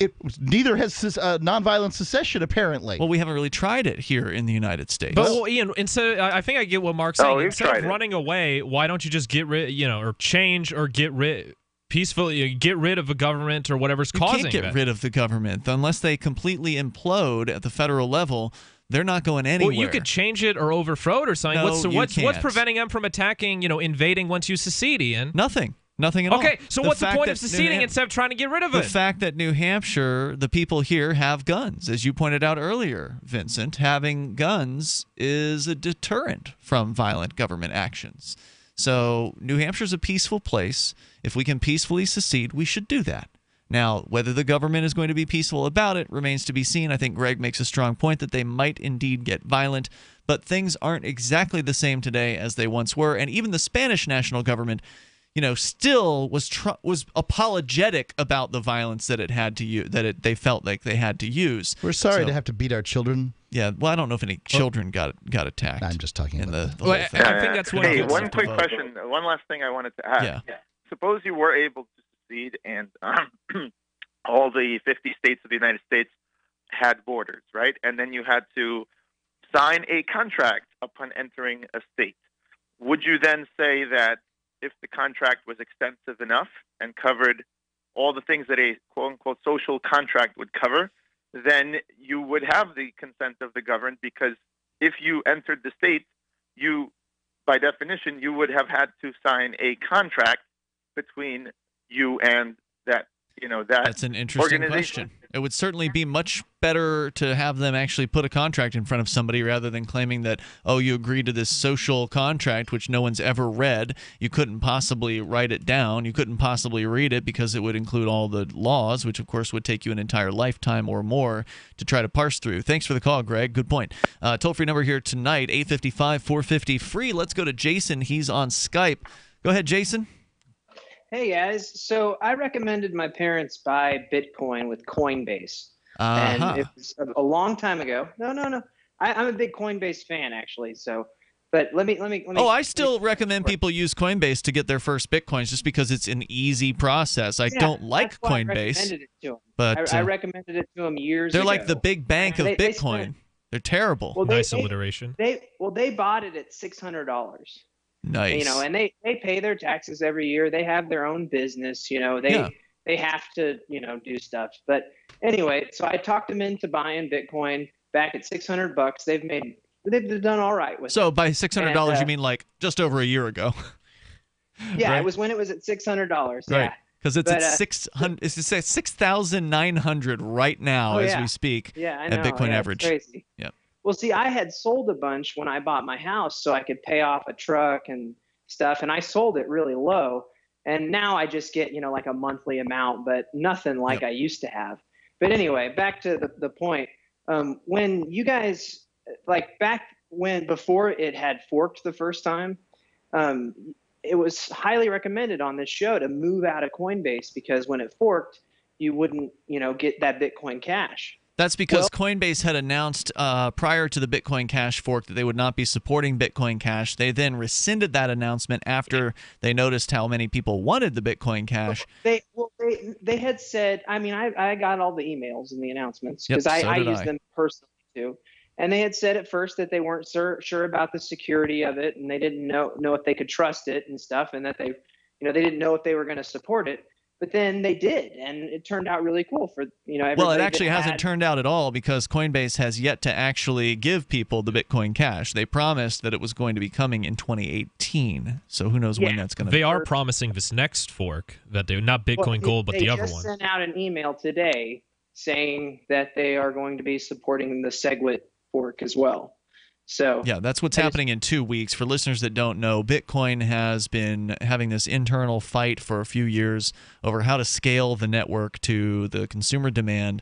And there's been this agreement in place since May by a lot of the mining companies and the big companies like Coinbase and Blockchain and others, blockchain.info and other companies that are going with this SegWit 2x thing, where they're going to be doubling the block size coming up here in 2 weeks, which will require what's called a hard fork.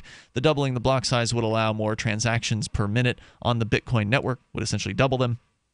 And there's a lot of controversy about this. There are two very dug-in sides on this particular conflict, and it is looking to be a very ugly, very contentious fork coming up in 2 weeks. Go ahead.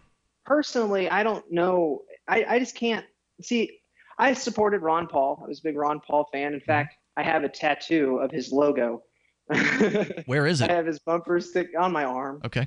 But it doesn't actually say Ron Paul. It's just the eagle logo that he had in 2000 in last year he ran. Okay. 2008. But anyway, I just wanted to bring up that I don't like how it can fork. It seems like they're printing more money, like the Fed would print money. Yeah, let's talk about that coming up here. If you want, stick around. The concern here that Bitcoin forking or schisming into more than one Bitcoin into competing Bitcoin networks, is that the same thing as inflation? Is it similar? 855-450-FREE. We'll explain what we're talking about coming up here in moments. Free Talk Live. Earlier this year, after many years of conflict over the direction of Bitcoin, the creators of Bitcoin Cash did just what they were told to do. They forked off. Now there are two Bitcoins, the one that is run by the big bank patsies, and Bitcoin Cash, the one that stays true to the creator's vision. Bitcoin Cash has surprised many with its relevancy and staying power, and the price reflects it. If you believe that Bitcoin was meant to be a low-cost, easy-to-use, peer-to-peer currency that could bring economic freedom to the world, you need Bitcoin Cash. Get your Bitcoin Cash wallet right now at bitcoin.com. When I get to about 3/4, when I get down to the bottom, a couple more scoops, it's time to place my order. Dinovite.com. Order a 90-day supply of Dinovite for your dog this week. We'll send you a bottle of Super Mega Fish Oil free. Packed with omega-3, DHA, and EPA fatty acids. Super Mega is great for your dog's immune system, healthy skin, and soft, shiny fur. Try Super Omega Fish Oil. Free this week at Dinovite.com. If it's working, don't quit. DINOVITE.com. Attention business owners and independent contractors. This is a money-saving message from Tax Mediation Services. If your business owes $20,000 or more in taxes, we can help you today, right now. Listen, dealing with the IRS is no picnic. It's an intimidating and extremely stressful process, and you don't want to go it alone. Our attorneys know every law, every tax break, and every possible opportunity to help you resolve and reduce your tax debt. And if you owe more than $20,000, you may be at the top of their hit list. So don't take your tax debt lightly, because it will not go away on its own. The IRS can seize your bank accounts, your home, and even shut down your business. Call our tax experts today at 1-800-774-3149 and let us deal with the IRS while you focus on your business. That's 1-800-774-3149. Again, that's 800-774-3149. I'd like to tell you about our newest innovations in helping to keep our communities safe. Problem Creation Policing. Problem Creation Policing, or PCP, is a way to get the entire community involved in maintaining a safe neighborhood. This is more than just a neighborhood watch. We plan to have officers on the ground, helping, aiding, and surveilling for illicit activities. You never know when you're going to find some young punk doing something illegal out in public.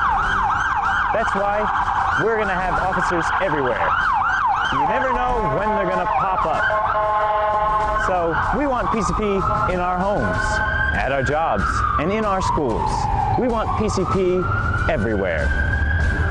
How can you get involved in PCP? Well, for starters, you can call your local authorities and ask them how you can get PCP. I'm Byron Kingsley from the Citizens Respecting the Authority of Police. LRN.FM is proud to announce our official listening apps for Android and iOS devices. Now you can easily tune into our streams anywhere, anytime on your smartphone or tablet. Just visit apps.lrn.fm or search for LRN.FM in the Android or Apple app stores. Please download, rate us 5 stars, then share the link on your social media and let your friends and family know how you're listening to LRN.FM.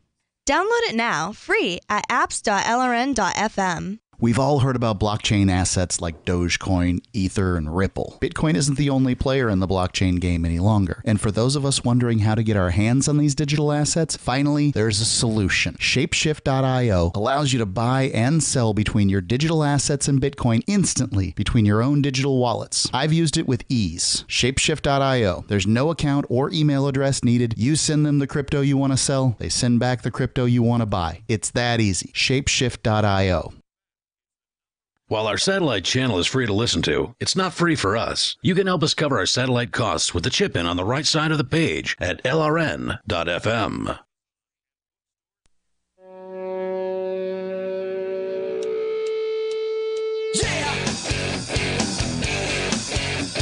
This is Free Talk Live. We got just a few moments here. Enough time for you if you dial in right now. Our number is 855-450 free like freedom. That's 855-450-3733. With you here tonight, it's Ian. It's Vincent. And Mark. And don't forget, you can join us online over at freetalklive.com. Hey, if you like the show and you want to help support Free Talk Live, then please become a Free Talk Live amplifier over at amp.freetalklive.com. It's $5 a month.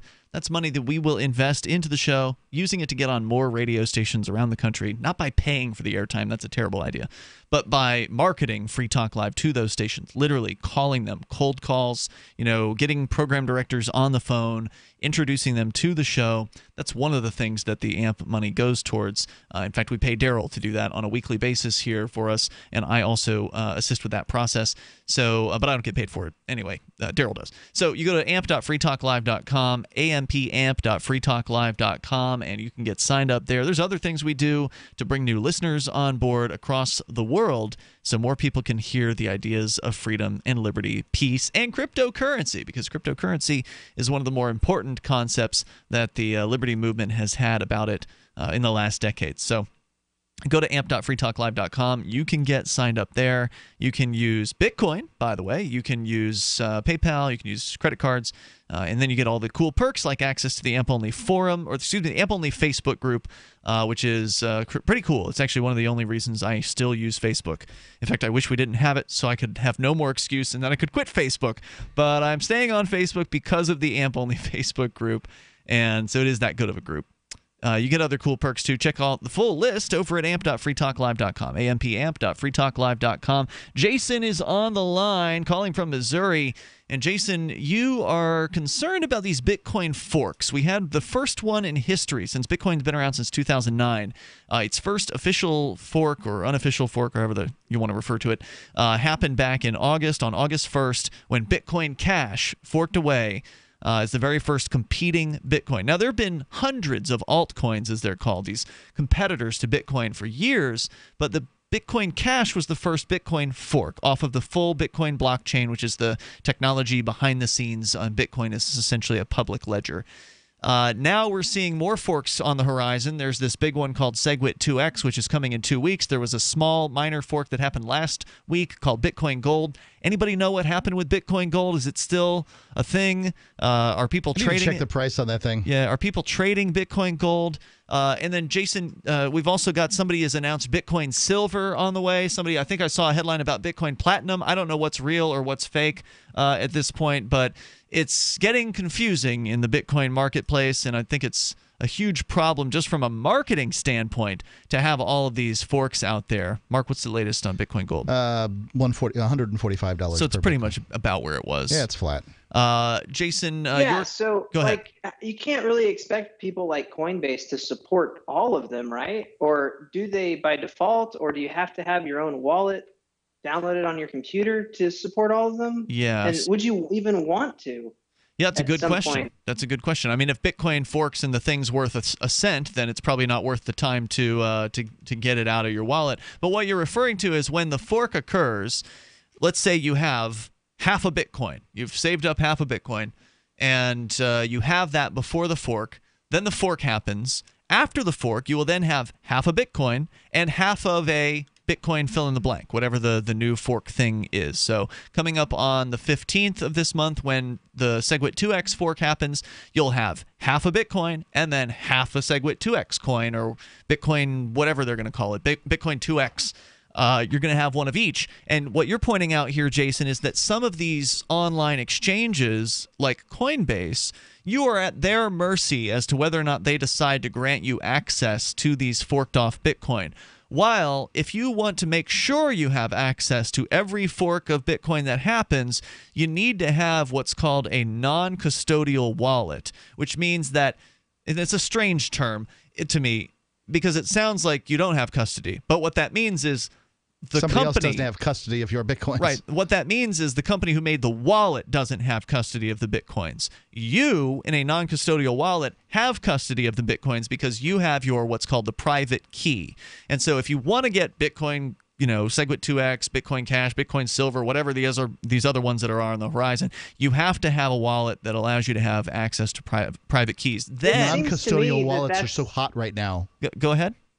It seems to me that that's the only way to fly, really, because if you're going to have Bitcoin and you're going to go to the trouble of doing all this, you might as well just have it as a non-custodial wallet, because then you can take advantage of all of these different currencies. That's well, correct. One of the disadvantages before you easier said than done. Run off doing what Ian says is that, you know, in the case of, say, Bitcoin Gold, it could have been a flash in the pan. It could have appeared and disappeared before you ever had a chance to move it into a wallet. That's correct, and it may still. You to have an exchange. to move it into a wallet? To move it into an exchange, excuse me. So probably if you want to play these games, because there's a lot of volatility early on in the creation of these coins, and if you want to play these games, you might want them in a custodial wallet on an exchange so that you can, because then they break it out right away if they're going to support it, though, Mark. They may not support it. So how many exchanges support Bitcoin Gold? You got to look ahead and get the right, hope that you get the right exchange. But wait a minute. You guys are starting to sound like, like we can just print money like the Fed does. Yeah, I'm glad you brought this back around, because that was what you'd said in the last segment, and this is the most important issue here. We just keep duplicating this currency, and it ends up...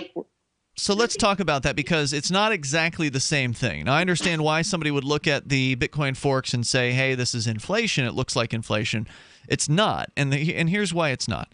So when Bitcoin Cash forked in August, there were just over 16 million Bitcoins in circulation at that point. And so once the fork happened, then there were 16 million Bitcoins, and then there was 16 million Bitcoin Cash. So one would look at that and say, hey, the supply doubled. But that's not true. Bitcoin Cash did not double the supply of Bitcoins, because they're not the same as Bitcoins. They're different. Now, what Bitcoin Cash did do was create $5 billion worth of wealth out of thin air in an instant. And the argument there is that what is going on is that that's what the market wanted. The market wanted to create that wealth. Otherwise, it wouldn't have valued Bitcoin Cash at the level that it valued Bitcoin Cash. It would have valued it much, much less. And most importantly, the price of Bitcoin stayed steady at the time of Bitcoin Cash breaking away, and then went up after that. So the total market value increased overall. Now, that may not happen again this time around in SegWit 2X, but let's look at inflation of the classic sense as far as a government printing its own money. When the government doubles the money supply, prices fall, or excuse me, prices go up over time, because you've got more money chasing around the same amount of goods. In the case of So what I'm saying there is, because prices would go up and there's more money around, that would mean that the market cap, if you will, is still essentially the same, even though even the total value of all the money in circulation is essentially still the same, even though the number of dollars has gone up. Whereas with the Bitcoin situation, the total market caps of both of them have gone up over time. There are economics teachers all across America screaming at their radios right now. Pricing doesn't go up when money is printed. Pricing is determined by supply and demand. Yeah, but it does tend to go up. Tends is the right word. And that's because as long as supply and demand remain, what they were, if you double the money supply tomorrow, the prices are going to have to go up. In a world with a fixed number of goods for sale, where the money supply doubles, the fixed number of goods, the pricing of it should double also. Right, and so again, you're also dealing with an authoritarian, top-down, we're telling you what this thing is and how many of them there need to be. That's what the Federal Reserve does. They decide. Whereas with the Bitcoin, it's the market making these decisions. This is not inflation in any classic sense. Yeah, and those economic teachers have no idea what's going on right now, because Bitcoin is, redefining everything. Yep. And we're in new territory. We haven't had a virtual currency market before. Yeah, exactly. And the dollar, is basically losing value. It's not like Bitcoin's gaining value. It's that the dollar is just crashing. Well, Bitcoin is gaining value because more people are finding out about it. Bitcoin is gaining value because you can look at it in comparison with the other altcoins, and it's just dominating them. You can look at it in comparison to a grocery cart full of food, and you can see that it's gaining in value. Yeah, for sure. Yeah, I have a friend who bought tons of Bitcoin, and he works in California actually, and he does really well for himself. And he actually just retired on Bitcoin. Amazing. So it's obviously, I hope Bitcoin stays up for his sake, because there's no guarantee that tomorrow it's not sitting at $1. Yeah, because one of the things that people think is going to go ahead. I think that eventually the dollar will crash and all these altcoins will be measured against the value of Bitcoin, and that'll be the thing that we most of the measure altcoins are actually measured against the value of Bitcoin if you look at them on the various different exchanges and such. Hey, thanks for the call, Jason. I appreciate the discussion. We're definitely going to talk more about this in the upcoming 2 weeks as this ridiculous fork looms ever closer. We'll see you tomorrow. freetalklive.com. Since time began, tyrants have taken aim at personal liberties. Now there's a movie that aims back. The government has no more right to tell us what to put in our bodies than they have to take our guns or tell us what books we can read. 6 drug police were eaten by bears while raiding a marijuana farm. On your knees, you dirty hippie! Jesus. On your knees! What's the problem, officer? Today, many cops who enforce pot laws do so only because it provides them with cushy jobs, good benefits, and a chance to push people around. I was an undercover narcotics officer. The drug war is nothing but a farce. The Second Amendment says you gotta keep you and your gat intact. Guns and Weed, The Road to Freedom. A film by Michael W. Dean and Nima Vadadi. DVD available now at gunsandweed.com or on Amazon. That's gunsandweed.com. Makes the perfect gift. Remember, that's gunsandweed.com. There's no better app for tracking the value of cryptocurrencies than CoinCap. I've had a lot of apps for tracking Bitcoin, but none that's ever been able to track 500 digital assets at once. Their best feature is the Altfolio. I love this thing. You enter how many Bitcoins, Ether, Dash, Doge, or whatever else you have, and it tells you how much your crypto is worth. You can watch yourself get rich. If you have crypto, go right now to coincap.io, or you can use the Apple Store or Google Play to get the app. I love CoinCap. coincap.io. There are lots of ways to listen to Free Talk Live. Our podcast has been around since podcasts began, and now the FTL feed is loaded with content besides our full show archives. Did you know that we make it easy for you to customize your podcast subscriptions? We have different feeds, one that includes only our full shows, one with just the Daily Digest, and one with just the Edgington Post. You decide what you listen to. It's quick and easy to customize your feeds at feeds.freetalklive.com. That's feeds.freetalklive.com. The latest episode of Declare Your Independence is next, after the news, here on the Liberty Radio Network, LRN.FM. From Keene in the Shire, the Liberty Media capital of the world, this is Daryl W. Perry, host of FPP Radio News for Wednesday, November 1st, 2017. Silver is trading at $16.92 per ounce. Gold is valued at $1,276 per ounce. Bitcoin is trading at 2 cents, and the average price of Bitcoin is $6,512. Antiwar.com reports a new bill making its way through the U.S. Senate, co-sponsored by 7 Democrats and independent Senator Bernie Sanders, aims to prevent President Donald Trump from following through on his threats to totally destroy North Korea by explicitly forbidding a U.S. attack. The bill would forbid any preemptive nuclear strikes on North Korea or spending any money on any military strikes against North Korea without prior congressional authorization. It would not apply if North Korea strikes first. Legally speaking, presidents are already intended to not be able to just start wars on a whim in the first place, but recent presidents have played so fast and loose with advanced authorizations that many in Congress believe they need to explicitly preclude the attack on North Korea beforehand, instead of trying to clean up the mess if an illegal nuclear war is launched. Aggressive nuclear wars aren't likely to be super popular, which would be an advantage for the bill, assuming it ever comes up for a vote. So far, the Senate leadership has shown no inclination to let that happen. In 2115 New England, there are no borders, no states, and no regulations, yet never has a more peaceful and prosperous place existed. But Mr. Drake's security company has seen better days. Faced with the prospect of waning power, Mr. Drake intends to replace the anarchy of New England with a government. Anarchy in New England by Joe Jarvis is available from Amazon.com and all major bookstores.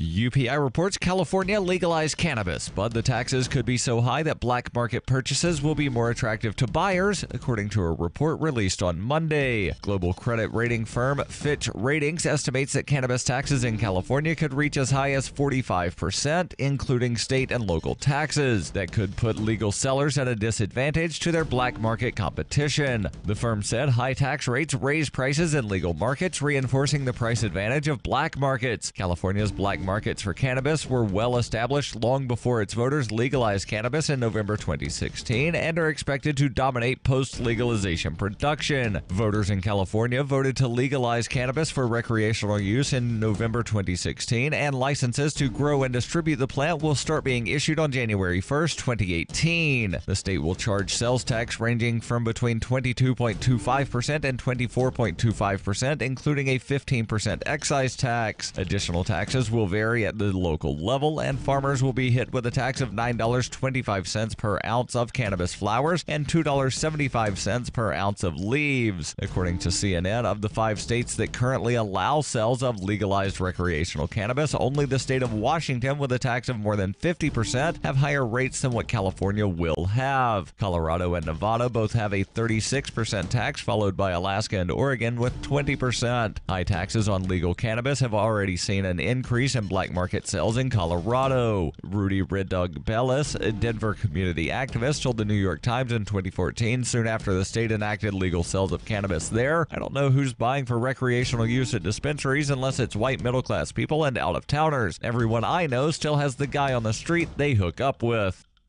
For over 40 years, Roberts & Roberts Brokerage has been a trusted source for buying and selling precious metals. Gold, silver, platinum, and palladium. They don't feed the banks. They're Bitcoin preferred and have removed the minimum purchase amount for all orders paid in the digital currency. Call Roberts & Roberts Brokerage today for knowledgeable advice on buying and selling precious metals and a forward-thinking approach to new technologies. 800-874-9760.